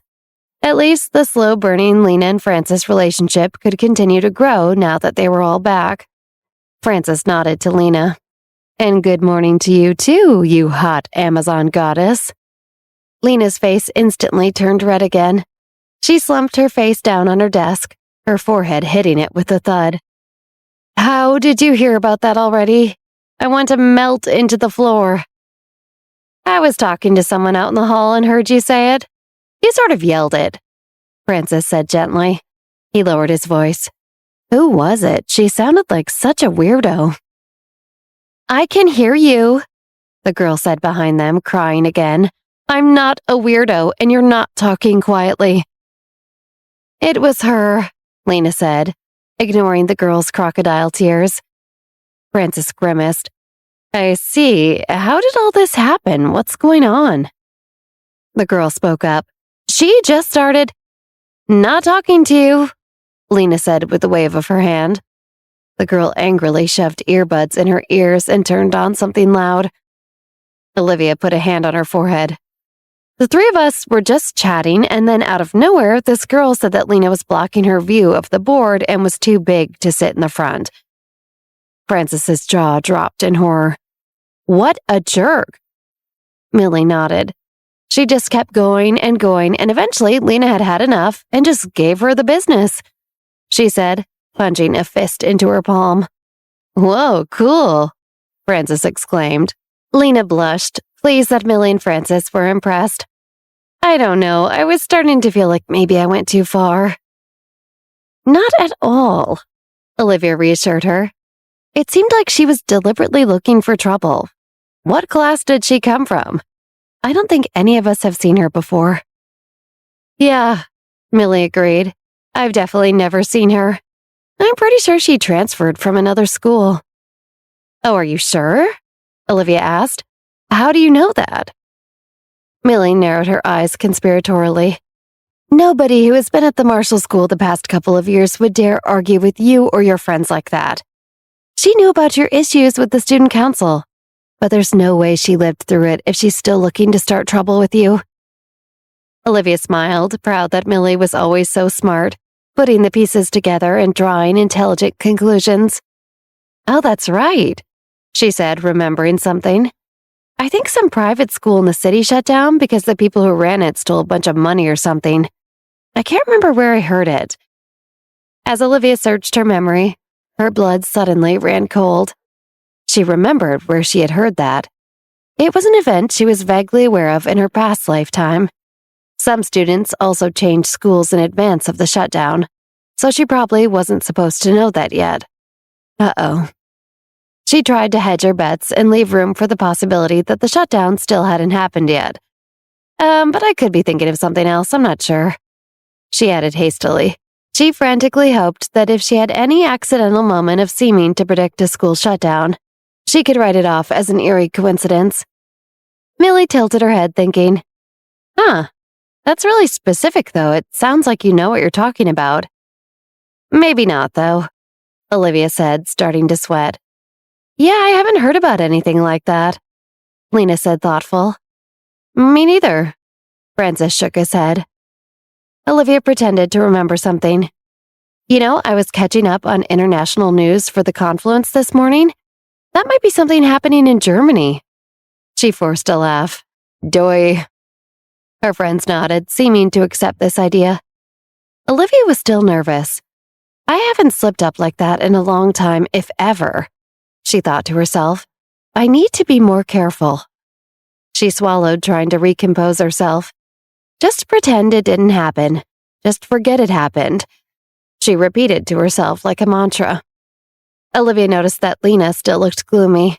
She caught Lena's eye and silently gave her a thumbs up, trying to be encouraging. She was happy Lena exploded at that girl with the way she had been speaking to Lena. Lena gave a small smile to return Olivia's thumbs up, feeling a tiny bit better with her friend's support. Olivia turned to Francis. Oh, did you see the bulletin board? I'm curious about who else is in our class. Yes, I did, Francis said. I think pretty much everyone is still here. Sam Feinstein, Kelly Wilson, Steve Shook, and Zach Colston are all in this class. We did pretty good. That's great, Olivia smiled. Millie and Lena looked relieved too. Olivia wondered if this had been Adam Reed looking out for them and wanting to keep their great group together. He seemed willing to bend the rules in situations where it wasn't a big deal if he could help them out, but was always afraid for his students to find out he did anything like that. Oh, right, Francis added. Those twins are in our class too. Named Pell, and their first names are Clementine and California or something, Cammy or Claude. I think I'm close. Millie froze in her seat, trying not to react. She was thrilled at the idea that she would get to be in class with Cameron Pell, her current complicated crush. Her friends, luckily for her, did not notice. Olivia chuckled at Francis. You mean Cameron and Camilla Pell, she said. Francis nodded. Soon, Sam Feinstein and Zach Colston arrived. They greeted each other and found a random pair of seats to sit in the classroom. The drama of the morning seemed to be over for the time being. The bell rang. A moment later, Adam came in with a box of slips of paper. Hi, everybody. Good morning and Happy New Year. There are a lot of familiar faces as well as a lot of new students here. So let me introduce myself. I'm Adam Reed, but you can call me Adam. I'll be your teacher for the next semester, and I hope you're all as excited as I am. He tried to bring the energy he hoped to see in his students, usually to mixed results. Everyone clapped politely, the returning students doing so more enthusiastically than the new ones. For today, Adam continued, we're going to draw numbers to decide where everyone will sit for the semester. I want to mix it up and help you all get to know somebody new. So just hope that you get lucky. Adam beckoned. Olivia Johnson, come and help me out with this. Oh, sure, Olivia said, surprised. She stood and approached his podium. By the way, everybody, he said, gesturing to her, this is Olivia, the champion of our 2 campus model competitions and last year's class president. You should be familiar with her. He gave a cheeky smile, and Olivia smiled back, rolling her eyes. He knew he was playfully embarrassing her. If we don't have any challengers, she can be my go-to assistant for helping me out during class through the end of the year. Adam looked expectantly out at the class, everyone looking around, not objecting. though the girl who started the fight with Lena that morning couldn't suppress a huge, disgusted eye roll. She silently fumed, wishing she could say something and take the position away from Olivia, but just gave a tight smile. She didn't want to cause any trouble in front of a teacher on her first day at the school. "All right, Olivia," Adam said. "Since nobody took the honor out of your hands, I'll have to trouble you to draw a grid on the board with the same number of desks that we have in the classroom, and please number them." Olivia nodded, picking up a whiteboard marker and easily sketching one out. She had reasonably legible handwriting, but was always worried about writing and drawing on the board. Something about having to use a marker on something giant in front of her peers always seemed to make things go a little wrong, which felt annoying. "Everybody else, grab your stuff and come stand at the front. Line up and draw your numbers, and you'll sit in the seat that has that number. Okay? Okay," Adam added with pep, trying to get all the students excited, but they were already buzzing with nervous energy for the first day of school and didn't need his efforts. "And Olivia," he added, "I think we can all agree that that's the best grid we've ever seen on a whiteboard. Well done." Scattered students chuckled, and Olivia gave a sarcastic bow. She had missed Adam. He was always so kind. Students started drawing their numbers and filled in the seats as Olivia wrote down where everyone sat. Olivia took the last slip out of the box, grabbed her bag, and took to her new seat. After the student next to Millie was assigned, she felt them arrive beside her and gently pat her on the arm. She looked up, startled. She was pleased to see that it was Cameron Pell who had tapped her on her arm. She hadn't realized he would be in her class and was excited that he was seeing her in her first day of school outfit. To her surprise, he handed her a slip of paper and took a seat next to her. They smiled at each other and her heart rate escalated rapidly. She felt her heartbeat pulsing in her neck. She tried to act nonchalant as she opened the slip of notebook paper. The single line was written in neat, tiny handwriting. "Hello, I'm new to this class. Will you take me under your wing this semester?" She smiled slightly, blushing because she wasn't able to stop her cheeks from turning red. She wrote a response and handed it to him surreptitiously. He opened it, reading what she wrote. "Depends on your performance." He laughed and gave her a thumbs up. Millie instantly felt a pang of nerves. Was she being too forward? What would Olivia think if she saw Millie flirting with Cameron Pell? Was he even someone she could trust? Millie saw that Olivia was distracted by her task and breathed a sigh of relief. She hadn't seen Millie and Cameron flirting with each other. "I think I'm in the clear," she thought. Everyone else finally settled into their seats around the classroom. Adam took a look at the new arrangement, while Olivia jotted down everyone's names on the seating chart for attendance-taking purposes in the future. Adam clocked each desk without skipping a beat until he got to Millie and saw who her new deskmate was, Cameron Pell. He paused for a moment, surprised. Cameron always sits with his sister, Camilla. Should I have them swap seats with someone so they can be together? He wondered nervously. Adam looked around for Camilla, who was not seated next to her brother. "Camilla, do you want to switch seats with Millie?" "Oh, that won't be necessary. I'm good right here." Camilla waved her hand casually. "I think the view from over here gives me a refreshing perspective, but thanks for looking out." She gave him a thumbs up. Camilla raised her eyebrows at her brother from across the room. The truth was, she enjoyed watching the Millie Cameron will they won't they play out. My brother and Millie the bookworm sitting together will be a lot more interesting than anything else going on in this class. Camilla smirked to herself. "Sure thing," Adam shrugged. He knew there was no point in trying to keep up with what these teenagers were plotting. "Millie and Cameron it is," he said. "Make sure we get that down." He nodded to Olivia as she wrote. Millie glanced at the people sitting around her and saw Cameron still had a big smile on his face. She tried not to smile back, even though she liked that this seating arrangement made him happy, and she turned back to face the front of the room. Adam finished writing down all of the names into the seating chart. "Looks like that's the seating arrangement. Last chance to voice any objectives. Speak now or forever hold your peace." Suddenly, one hand in the room shot up. I don't like my seat, a girl's voice in the back complained. I can't see the whiteboard clearly. Okay, let's see if we can fix that, Adam said nervously. He did not expect anyone to throw a wrench in the seating chart this late in the game. Is there anyone willing to change seats? Everyone looked at each other to see if anyone raised their hands. There was nothing but silence. Well, can we come up with another solution for now? Maybe someone can share their notes with you? Adam shrugged helplessly. Don't hesitate to ask for clarification on anything either. Seriously? The girl laughed.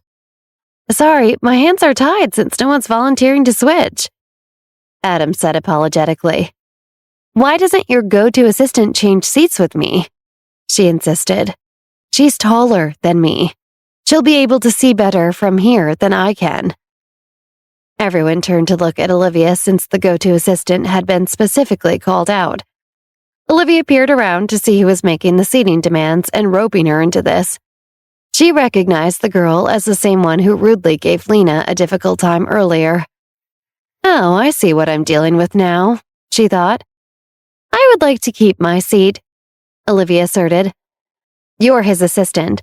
If the teacher tells you to switch because that's what the class needs, you should have to do it. The girl groused in a grating voice. I can't see the whiteboard. It's not fair that my education will be impacted. I help the teacher with small basic tasks. I'm not a servant. Olivia replied calmly.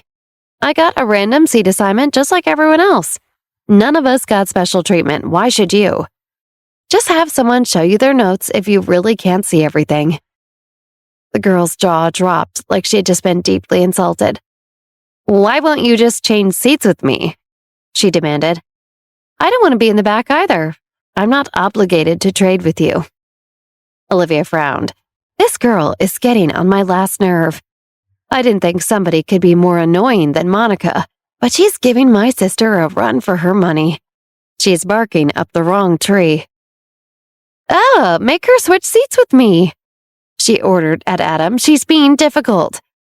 Adam stalled uncomfortably. As a conflict-avoidant person, this was his hell. From Adam's point of view, Olivia seemed to be in the right and was not the difficult one in the situation. He didn't know how to say as much, though. I can't force someone to switch with you. Any switches have to be mutually agreed upon by both parties. You're going to have to take the seat you originally drew, I'm afraid. If you can convince someone and they decide to change with you after all, great. But until then, let's make the best of the seating arrangement. Maybe she had an unfair advantage when she picked that seat. The girl whined. Do you hear yourself right now? Olivia snapped, finally losing her patience. I was the last person to pick my seat. How could I have had any advantage? This is ridiculous. Well, fine, the girl stammered, running out of arguments. Then she pointed to the empty seat on the other side of the room. What if I sit in that one then? It's an empty seat. It's not empty, actually, Sam Feinstein quickly piped up. I drew an extra number for Steve Shook for when he gets better. It's his seat. Oh, come on, he's not here now. The girl scowled, exasperated. This is so unfair. I can't even take an empty seat that would solve this whole problem. Why don't we move on for now and figure this out after class? Olivia nodded at Adam, eager for this pointless squabble to be over. Adam looked relieved for an out. He had no idea how to resolve this conflict, and the longer it went on, it was making his stomach hurt. I think that's a good suggestion, he sighed, then thought despairingly. Why did I become a teacher? The girl looked so angry that her mouth started trembling, and her face crumpled into a sob. She put her head down on the desk and began weeping. Everyone in the room frowned and looked at each other uncomfortably. Olivia could hear what they were all thinking. Where did this drama queen come from? Okay, well, let's introduce ourselves, huh? Remember to include where you went over the break and what you did. Does anyone have any fun stories to share? Adam asked, desperately over the girl's sniffles and sobs. Olivia enthusiastically latched onto Adam's suggestion and thought about her winter break. A lot of eventful stuff had happened in that time. All the traveling around London, the rescue mission for Steve and his brother, the big Johnson ball, and the fact that she and Chris had finally been honest with each other about their true feelings, just to name a few. Olivia's mind wandered to flashes of some of the more passionate embraces she and Chris had shared, and the way she had felt when he kissed her. The memories made her face start to redden. Olivia quickly snapped back to the present, a little embarrassed by her daydreams. Adam looked around from the podium at the front of the classroom and pointed to the front desk in the left corner. Let's start with you guys. One by one, each student introduced themselves and shared about their winter breaks. By the time they reached the back of that row, it was the obnoxious girl who demanded to switch seats' turn. She stopped crying and stood up. My name is Amanda Wine. I used to go to Barney Knight High School. It's a private school in New York. I transferred this semester, and I hope to be friends with all of you. Olivia and Millie made eye contact and tried to hide their amused smiles. Was that seating thing part of that strategy? Not off to a strong start, Olivia thought. Amanda eventually finished introducing herself and sat back down. Once the rest of the class had made their introductions, Adam stood back up at the podium. Great, now everyone knows the names of all their classmates. I hope you all get along and maybe even make some new friends over the next semester. I'm going to get into today's lesson, but I know you've all been apart for the last long while. And I remember what it was like when I was your age. So if you do end up chatting with each other, just do me a favor and try to do so quietly. How is Adam a teacher at this school? Olivia wondered, amused but grateful. It was nice to have at least one place at school where they weren't under so much pressure and could relax and have some fun. Francis, who sat at the desk behind Olivia's, tapped her on the shoulder and got the conversation rolling. Hey, boss, I heard you guys are researching a new game? Olivia nodded. I'm thinking about it, yeah. Let's have a meeting after school. Go ahead and let the others know. Sure thing. Francis nodded and turned to his deskmate, Lena. Did you hear that, hot Amazon goddess? Meeting after school. He teased good-naturedly. Lena's cheeks flushed red. Olivia noticed and heard her thoughts. Oh my God, this was already embarrassing enough. But now that Francis is my deskmate for the whole semester, I'm never going to live this down, am I? Just what I need on the first day back to school. The boy of my dreams witnessing the most ridiculous thing I've ever done. Lena put her head down on the table. I wish I could turn into a groundhog and burrow into the earth. Olivia smiled affectionately at the mental image of Lena becoming a groundhog, but wanted to throw her friend a bone.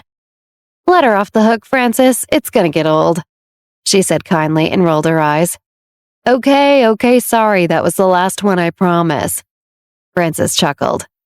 Thanks, Lena mouthed at Olivia. Olivia winked back. After class, Lena caught up with Millie and Olivia and dragged them to a corner of the school where they could have a private emergency meeting. What should I do? Francis witnessed my outburst and now I'm mortified. I don't know what to do. I don't know.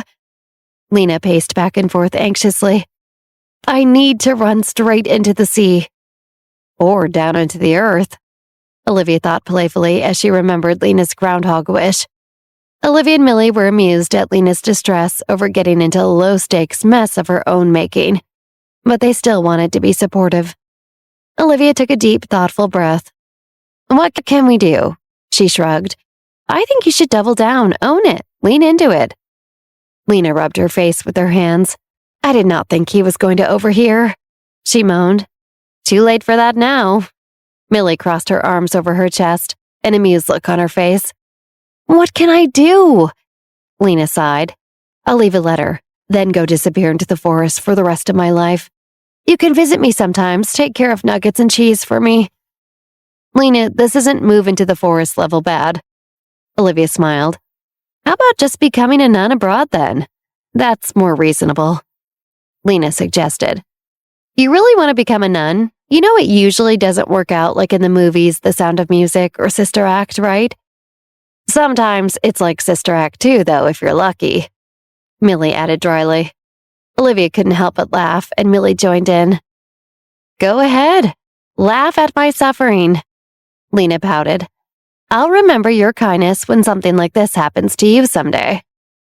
Oh, ignore us. We're just teasing, Olivia said as she tried to get her laughter under control. I'm sorry. Lena groaned in exasperation at the sky. What did I do to deserve such unhelpful friends? Why can't they understand that Francis thinks I'm a big joke? Now he's never gonna want to be with me. Olivia and Millie finally pulled themselves together after laughing about Lena's predicament with Francis. Sorry, we're really listening, Olivia said, catching her breath. She looked at the trees across the field, trying to focus on something else to actually calm down. They were still missing all of their leaves in the middle of winter. Millie put an arm around Lena's shoulder, trying to make peace. I meant to ask you, what did you think about Francis calling you hot Amazon goddess earlier? Pretty big stuff. Oh, Lena thought about it for a moment. It made me think about one thing. Lena looked away bashfully. And what was that? Olivia pressed. Well, Lena considered her honest feelings. Truthfully, it had been kind of thrilling to hear those words come out of Francis's mouth in real life. She had fantasized many times about him addressing her by some similarly spicy nickname under much more romantic circumstances. Still, it was mortifying that it had come from something she didn't originally intend for him to hear. She wasn't sure if he was laughing with her or laughing at her, and not knowing which it was made her want to bury her head in a hole. She knew her friends would enjoy the former part of her answer, though. It's something I can't repeat out loud. Lena pursed her lips and raised her eyebrows suggestively. You're probably right. I could never be a nun. My thoughts are already too sinful. Ha! Olivia and Millie burst out laughing. Lena enjoyed being rewarded with their laughter, but it was carrying on just a little too long and started to annoy her. All right, that's enough. Lena scowled. This is why I'm not saying any more. Okay, we're done. Millie gave Lena a comforting squeeze. It's gonna be fine. It wasn't even a very big class, and it's the first day back. People probably are hearing all kinds of crazy stuff about what happened over winter break. Soon this whole thing will just blow over and get replaced by much bigger gossip. Don't worry, we've seen people survive much crazier scandals. Really? Lena asked, still frowning. She felt doubtful. If I witnessed something like this happen to someone else, I would never forget it. I still remember the time Scotty Roberts called our teacher Mom in the 2nd grade. And this is way, way worse than that. Of course, Olivia agreed. Trust me, I've weathered a few things myself, remember? That's true, okay. Lena sighed heavily. Olivia had a point. She was part of a family that had been rocked by some pretty big scandals. I don't know how she survives it all, Lena thought. If Olivia thinks it'll be fine, she's probably right. Lena looked up seriously into Olivia's eyes. But please remind Francis not to tease me about it anymore. I don't know how much more I can take without it making me cry. Cry? Really? Millie playfully looked at Lena's face. You look okay to me. I didn't say I was crying yet. Lena rolled her eyes and shrugged out from under Millie's arm. What did I do to deserve this? And if that wasn't enough, what about all of that stuff with Amanda Wayne earlier? I mean, seriously, what is that girl's problem? How do people get so mean? Where did she even come from? Lena vented. I know, that was super weird. She gave me a hard time today too, but don't worry about her. Olivia patted Lena's shoulder. If she dares to try and cause any more trouble in our class, I'll take care of her. Lena, you need to focus on the good stuff, Millie said encouragingly. You scored the spot of Francis's desk mate. You have to seize the opportunity, carpe the desk mate. You've spent enough time making your moves in the game world. Now it's time for the next phase. Making moves in real life, you know what I mean? Lena sighed. I was thrilled about being Francis's desk mate at first, but what happened this morning really took the wind out of my sails, she grumbled.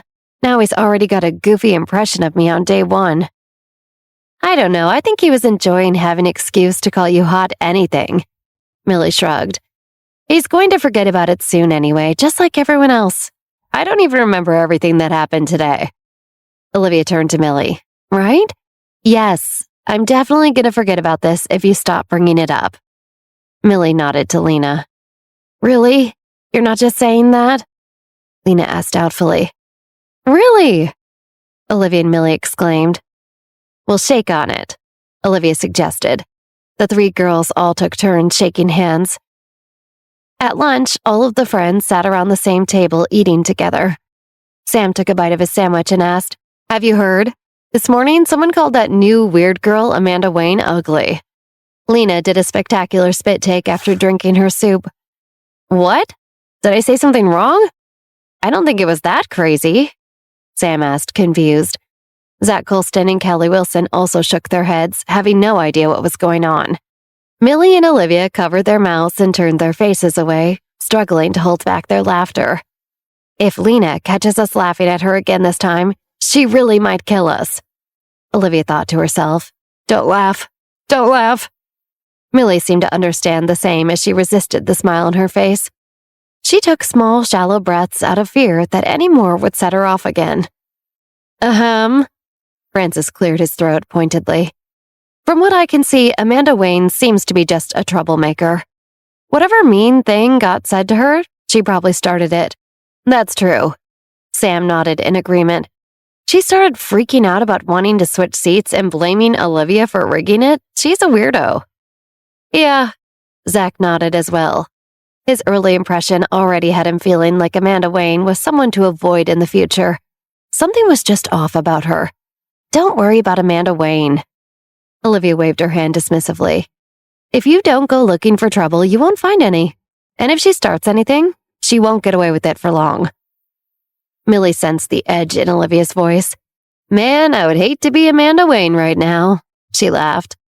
"Let's stop focusing on her and talk about something relevant to us instead." Olivia tried to steer the conversation in a better direction.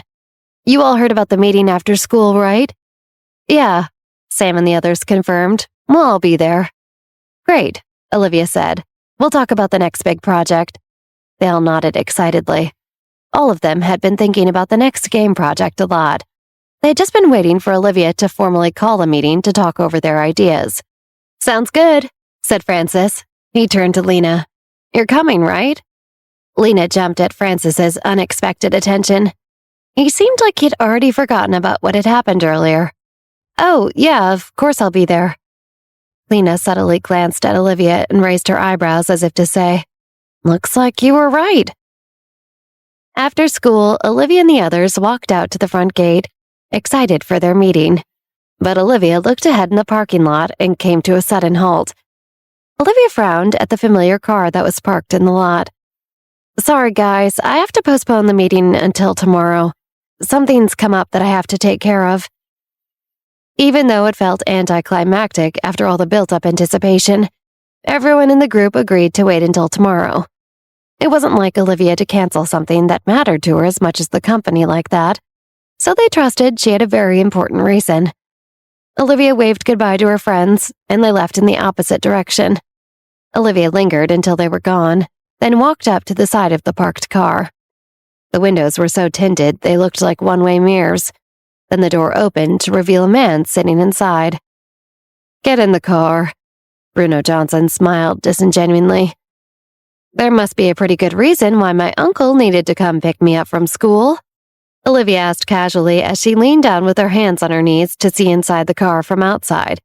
She tilted her head quizzically at Bruno. "There's something that might be interesting to you." Bruno smiled, unruffled by Olivia's attitude.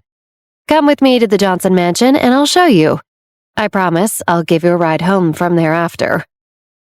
"Fine," Olivia agreed.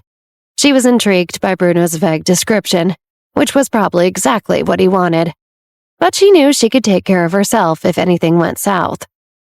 After getting in the car, Olivia smiled and said, "Uncle Bruno, you must have been away dealing with the whole Rachel and Monica situation, right?" "Everything will go according to the law," Bruno said in a diplomatic voice. He seemed prepared for Olivia's question and kept his face neutral and dry. "Rachel will be sentenced to 2 years in prison as an accomplice, but Monica, for attempted murder and carrying illegal drugs. I imagine that's a pretty big sentence, right?" Olivia tried not to sound too much like she was interested or gloating. "Something like 10, 15 years?" "It's 20 years," Bruno replied bluntly, much more serious. "Wow." Olivia said in surprise. She had been expecting Monica's slimy connections to help her get off for much less than that. Olivia did the math and thought about how old Monica would be after 20 years. Monica will be 36 years old by the time she's done. It was wild for her to imagine. Bruno didn't look at Olivia and said nothing. After a brief silence, Olivia still had her doubts. Really? 20 years? Olivia asked skeptically.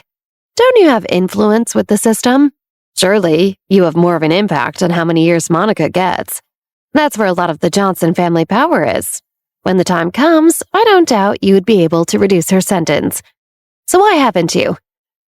Bruno blinked uncomfortably and continued staring out the window in silence. Olivia could tell that he was being evasive, so she kept pushing. Or maybe it's for the best, since if Monica was released before Grandpa Jack passes away, there's no way he would let her live after what she's done. Am I getting close? Olivia asked sarcastically. Don't speak such nonsense when we arrive at the Johnson mansion, Bruno answered coldly. Don't worry, Uncle Bruno. Of course I won't say anything insensitive or inappropriate. Olivia shook her head firmly. But while we're here, I have to say it's odd that Rachel was still only sentenced to 2 years then. You must not have been afraid to put your thumb on the scales and get her out faster. You're not worried Grandpa Jack will threaten her? Bruno remained silent. Olivia suddenly remembered something. Oh, I see. You're Grandpa Jack's favorite son. You're hoping her offenses will have blown over in 2 years and everyone will calm down enough so that you and Rachel can be together. Bruno glared at Olivia and refused to say anything. Olivia tuned into his thoughts out of curiosity, even though she could guess what he was thinking. How does this child manage to figure everything out? I really can't stand her. Olivia smiled back at him, satisfied with the effect she was having. Uncle Bruno, I have to say that's a pretty clever plan. I hope it works out for you. Does Rachel know she's supposed to be in love with you by the end of this plan? That's kind of an important piece of this, isn't it? Bruno seethed as Olivia waited for an answer. If I get under his skin enough, will we even make it to the mansion? Olivia wondered to herself. Let's see how patient you are, Uncle Bruno. Bruno's sleek car glided down the freeway as Olivia observed him with a piercing gaze, her mind churning. Bruno took an exit and maneuvered through surface streets towards the Johnson mansion. The ride to the Johnson mansion, under normal circumstances, would be mundane. But with Rachel's recent sentence and Bruno's unexpected chauffeur role, it was anything but. Maybe Bruno's playing his own twisted game. Olivia mused internally. Knocking off dear old dad for a shot at love with jailbird Rachel? How gross. As they drove, Olivia couldn't resist making snide remarks. So Bruno, running a taxi service now? Or is this just a special service for family outcasts?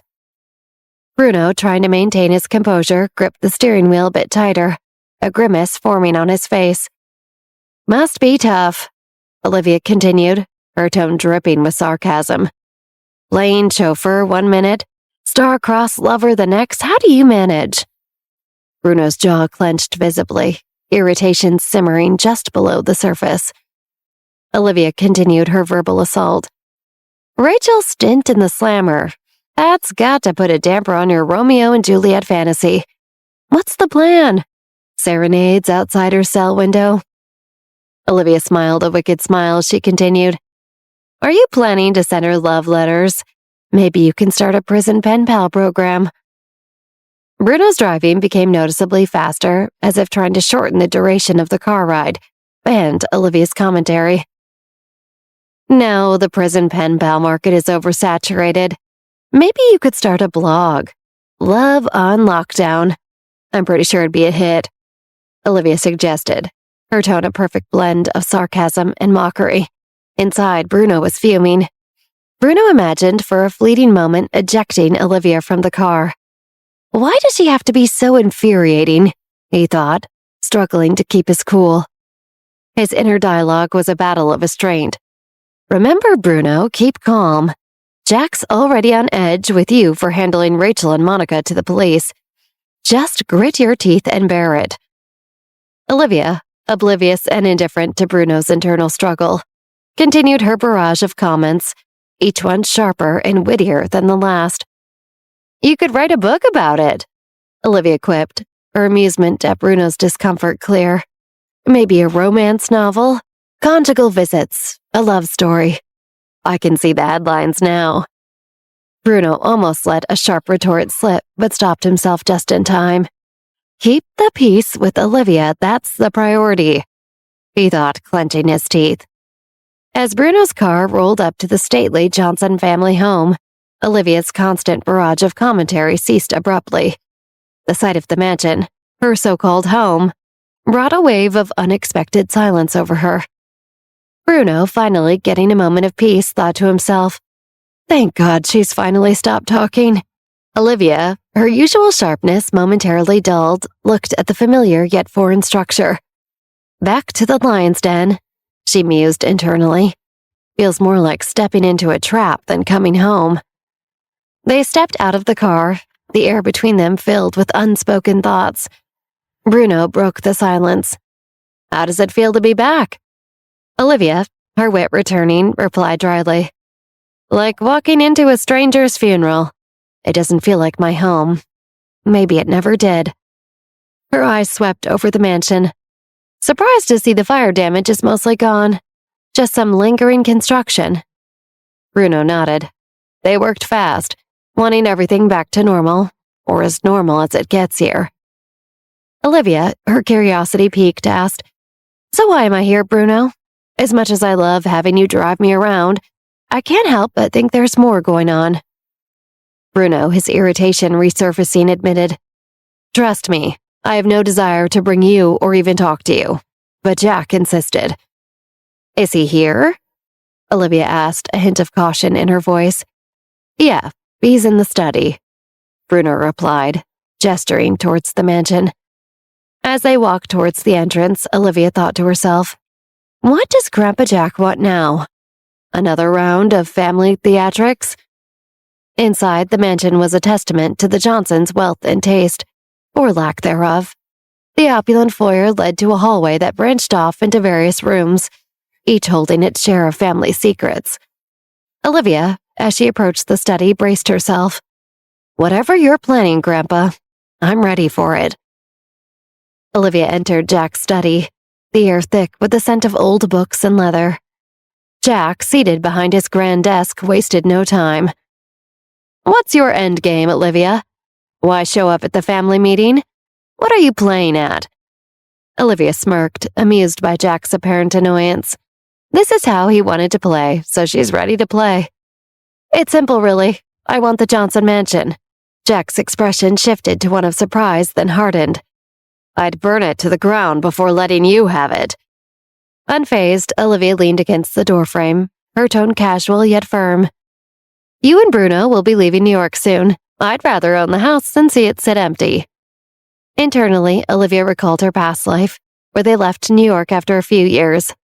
But in this life, there are more issues at play. They'll be gone in a few months. That'll give me time to make this city mine and throw Jack off the throne. Out loud, she continued, "I don't want it for free, I'll buy it. It's for the legacy of the Johnson family name." Jack scoffed. "You? Do something for the family name? That's rich." Olivia stood her ground. "I'm already improving the legacy, unlike some. Confluence, the gaming company Dad and I started, is pushing our name into the future." Jack's irritation grew. "I am the past, present, and future of this family. Not Michael, and for sure not some children's play company." Olivia, her tone firm, countered, "You can't live forever, Grandpa." "Is that a threat?" Jack's eyes narrowed. Olivia shook her head, a wry smile on her lips. "I'm not Monica. I don't need to resort to murder to get what I want." Jack's face turned red with anger. "You underestimate me, Olivia. I've steered this family through worse than your little games." Olivia, undeterred, continued, "Your methods are from a bygone era. The world's changing, and so must the Johnsons." Jack pounded his fist on the desk. "The Johnson legacy will not be tarnished by your little ambitions." Olivia, her tone laced with a mix of mockery and seriousness, countered, "It's not about tarnishing, Grandpa. It's about evolving. You and Michael think you know better? You're just children playing at business, Jack said as he turned his back to Olivia. Olivia's smirk widened. Playing? No, Grandpa, we're succeeding where you fear to tread. We're innovating, not stagnating. Jack's voice rose, his words sharp as knives. Innovating? You call undermining family traditions innovation? I built this empire. Olivia countered. Built it, yes, but can you sustain it? In this digital age, your empire is a relic. Jack turned to Olivia abruptly. You dare to dismiss my life's work. I'm the reason you and everyone else in this family have anything. Olivia stood her ground. For now, but we could lose everything if we keep playing your games. The world won't wait for the Johnsons to catch up. Jack, seething, pointed a finger at her. Your arrogance will be your downfall, Olivia. You think you have it all figured out? Olivia's voice remained calm but piercing. No, Grandpa. But unlike you, I'm not afraid to adapt. And to do that, I need this home. I need to show the world that the Johnson family maintains its wealth as my business grows. Jack, taken aback by her audacity, hissed, You're overstepping, Olivia, and I won't continue to play these little games with you. You don't want to see just how powerful I am. Olivia, her voice unwavering, responded, It never was a game, Grandpa. It's about survival, evolution, and to be honest, I don't think you want to test my powers either. In the dimly lit study, Olivia and Jack engaged in a silent standoff, their eyes locked, each unwilling to back down. The tension was palpable, a silent battle of wills between the old guard and the new. Finally, Jack let out a heavy sigh and slumped back into his chair, his steely facade showing the first signs of wear. Olivia, seizing the opportunity, broke the silence. I'm not asking for a handout, Grandpa. She paced slowly, her voice steady but loaded with conviction. I'm well aware of all the illicit backroom deals, the cooked books that you and Bruno have been a part of. Jack's eyes narrowed, a hint of defensiveness in his gaze, but he didn't want to give Olivia the satisfaction of a response to that. Olivia continued, When you leave, people will come after you for these deals. But if Michael and I are here, living in the Johnson mansion, presenting ourselves as the new faces of the Johnson family, she paused for emphasis, then those people will come to us instead. In a way, I'd be protecting you. Jack's expression softened slightly, the reality of Olivia's words sinking in. The idea of Olivia and Michael as the new public face of the Johnson family was something he hadn't considered. Olivia, sensing a shift in the dynamic, added, Think about it, Grandpa. It's a strategic move. We keep the family name strong, and you get to leave the city with fewer worries. The room fell into a contemplative silence, the weight of Olivia's proposition hanging in the air. Jack, his gaze drifting to a family portrait on the wall, seemed to be considering her words. Jack straightened up in his chair, a calculated expression on his face. I'll sign over the deed to you, Olivia, for $35 million. Olivia's frown was immediate. $35 million?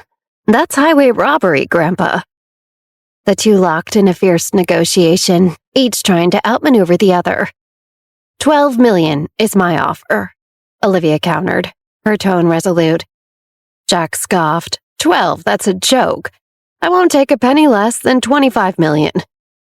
Olivia leaned forward, her determination clear. I won't go a dime over 12. It's more than fair for a house that will be empty soon. Jack, his patience wearing thin, shot back. $25 million, Olivia. It's a family heirloom, not a garage sale item. The back and forth continued, the air in the study charged with the intensity of their haggling. Finally, Olivia stood firm.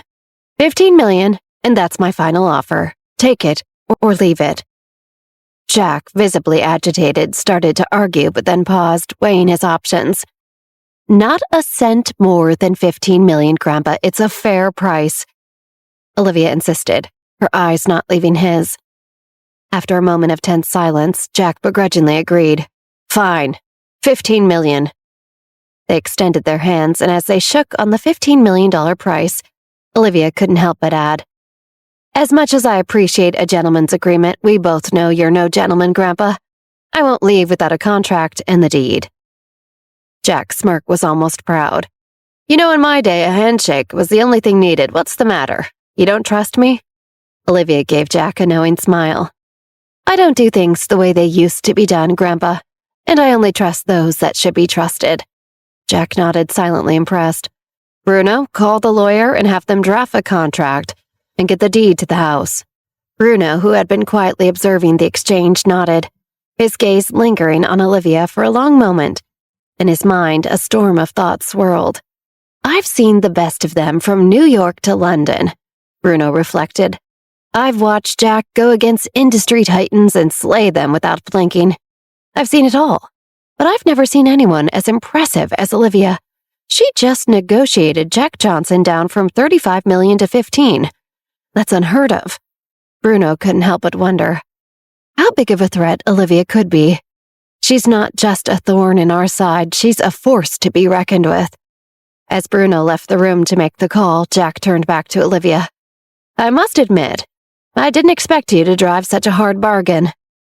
Olivia leaned back in her chair, her expression one of satisfaction. You're not the only one with tricks up their sleeve, Grandpa. I've got big plans for this place. Key comments from earlier? Or are you just pitying me?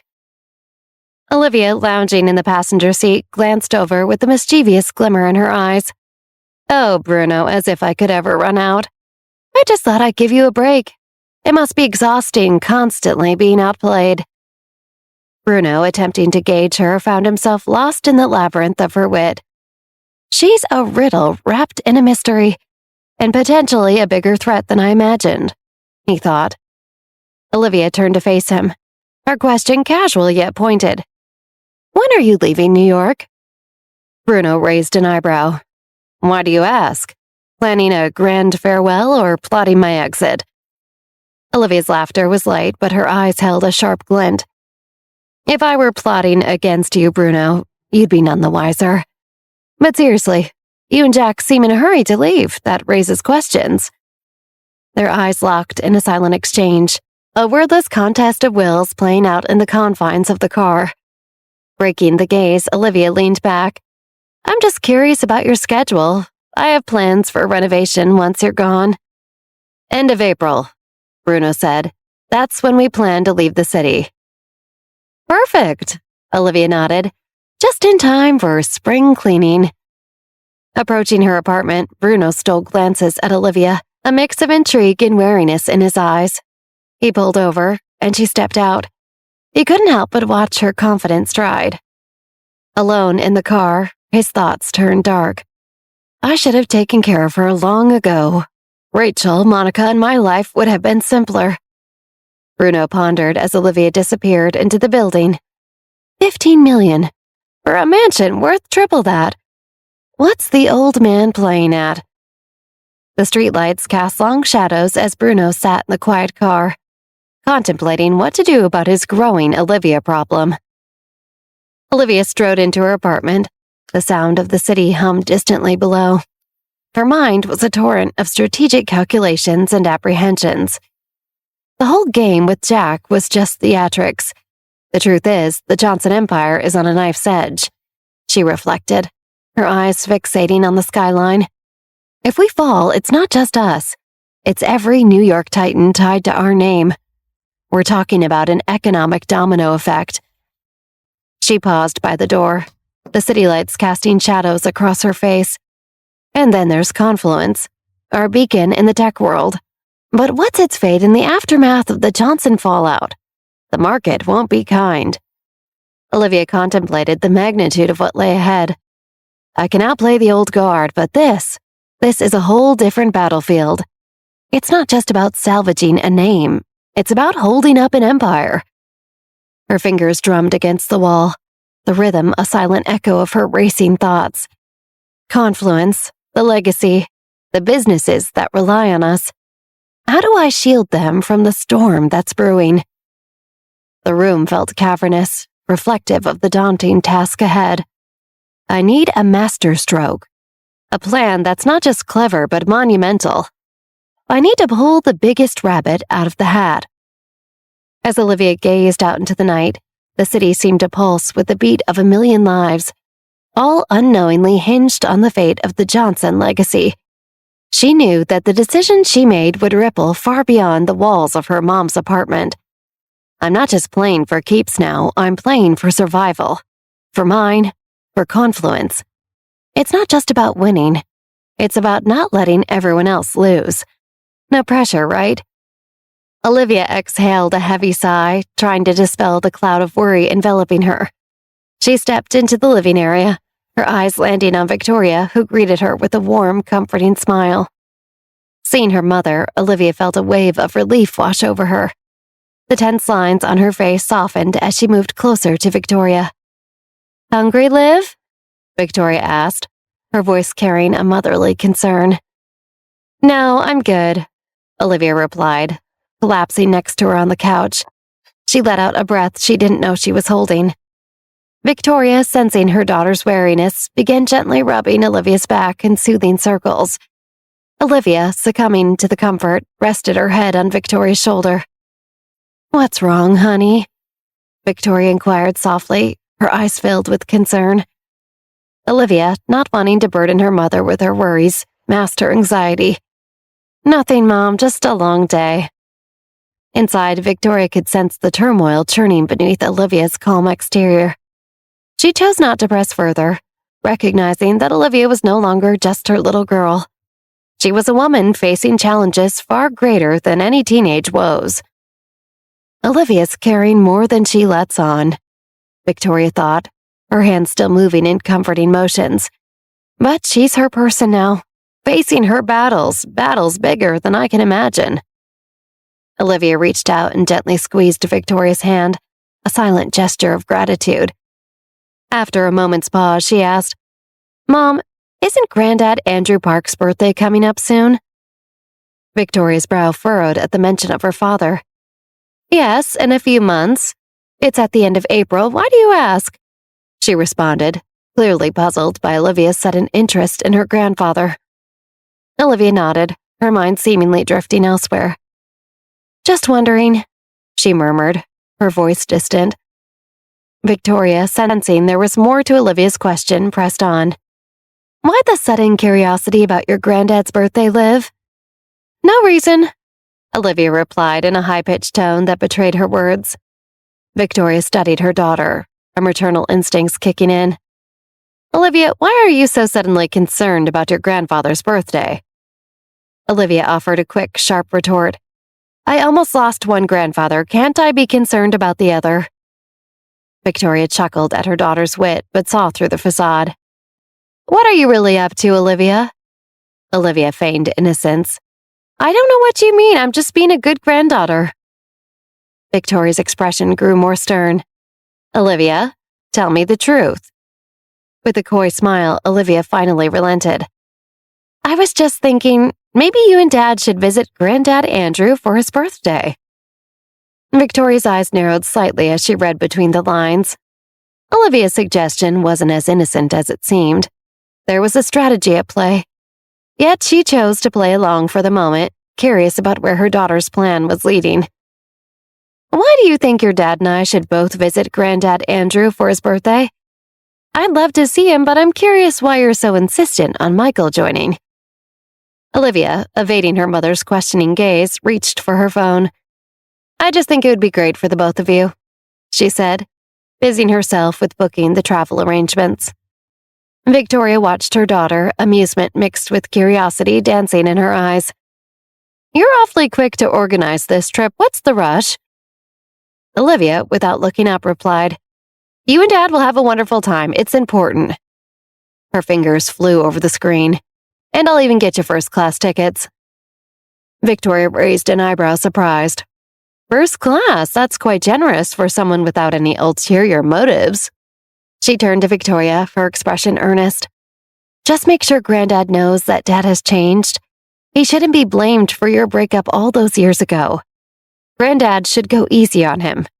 Let Dad prove himself without the Johnsons behind the scenes sabotaging things." Victoria, puzzled, asked, "Why does that matter now?" Why are you so anxious about this?" Olivia maintained her composure, masking any hint of her true intentions. "I'm not anxious, just being thoughtful." Victoria, however, sensed the undercurrents of Olivia's actions. Something felt off about this sudden trip and the specific request regarding Michael. Olivia was up to something, and Victoria knew it was more than just a familial reunion. Olivia buried her face in her phone so Victoria couldn't continue to press. But Victoria wasn't so easily deterred. "Olivia, look at me," she insisted gently yet firmly. Reluctantly, Olivia lifted her gaze to meet her mother's. "Tell me what's going on. Why this sudden fixation on a trip for me and Michael and your grandfather's approval?" Victoria's tone was soft yet probing. Olivia sighed, her defenses wavering. "I was hoping that Grandpa Park's approval combined with the nice getaway might reignite something, a spark." Victoria tilted her head. "Spark something? What exactly do you mean?" Olivia fidgeted slightly. "Maybe remind you and Dad how things felt all those years ago before you two had to break up. Before everything got so complicated." Victoria's heart warmed at her daughter's sentiment. "That's very sweet, Olivia, but Michael and we're different people now." "But does that mean you're not interested in him? Romantically, I mean?" Olivia pressed, her eyes searching Victoria's face. Victoria hesitated, a faint blush coloring her cheeks. "I care for Michael very much, Olivia. That's never changed." Olivia's eyes lit up with excitement. "Doesn't part of you want to feel how you did back then, to rekindle that magic?" She leaned forward, painting a picture-perfect fairy tale. "Imagine it, Mom, you and Dad, rediscovering your love. Grandpa Andrew and everyone else approving this time." Olivia's enthusiasm grew as she continued. "It would be like a storybook ending, two lovers finding their way back to each other against all odds." Victoria couldn't help but smile at Olivia's infectious excitement, her own heart fluttering with the mixture of nostalgia and what-ifs. "And just think," Olivia went on, her voice dreamy, "how beautiful it would be if you and Dad got married this time, a real-life fairy tale. After all these years, after everything, it would be perfect." Victoria smiled tenderly at Olivia's fairy tale, her heart momentarily swept away by the romantic idea. "Rewriting our love story. It does sound beautiful," she mused internally. "But life isn't as simple as a sweet love story. Real life, real love, it's more complex." She looked at Olivia, her voice gentle yet realistic. "Your fairy tale is sweet, Liv. But remember, your dad and I aren't characters in a romance novel. We're real people, it's not that simple." Olivia pouted slightly, her tone taking on a childlike whine. "But that doesn't mean you shouldn't try." Victoria laughed, rolling her eyes affectionately. "Oh, Liv, Michael is so absorbed in his computer games these days that he barely notices anything else." Olivia, with a sly grin, prodded. "But don't you want to be noticed by him? To be seen?" Victoria's expression softened. "Of course I do. I care about Michael a lot. And if we did fall back in love, it would indeed be beautiful." Olivia's excitement bubbled over and she let out an elated squeal. Victoria chuckled. "But right now, his first love seems to be Confluence and that game of yours, Grudge Slayer." "It's Grudge Keeper, Mom," Olivia said with an amused eye roll. Then Olivia got an idea. Half-jokingly, but also incredibly serious, Olivia said, "What if I remove every computer from the house?" Victoria laughed at Olivia's absurd offer. Olivia got a little more serious. "I can do it, Mom.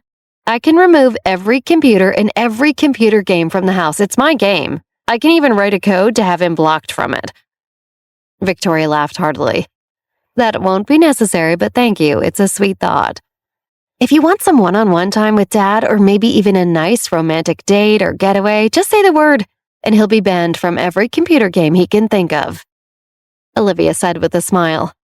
"I'll remember that next time I'm craving your father's attention," Victoria said, sarcastically playing along. Olivia grew serious. "Mom, it's important that Granddad Andrew forgives Dad. It might help Michael forgive himself." Victoria was taken aback by Olivia's insight. You're right, Olivia. I hadn't thought of it that way. She looked at her daughter, a mixture of pride and a twinge of sadness in her eyes. Olivia's grown so independent, so aware of the world around her. Victoria thought, does she still need me the way she used to? Can I even protect her anymore?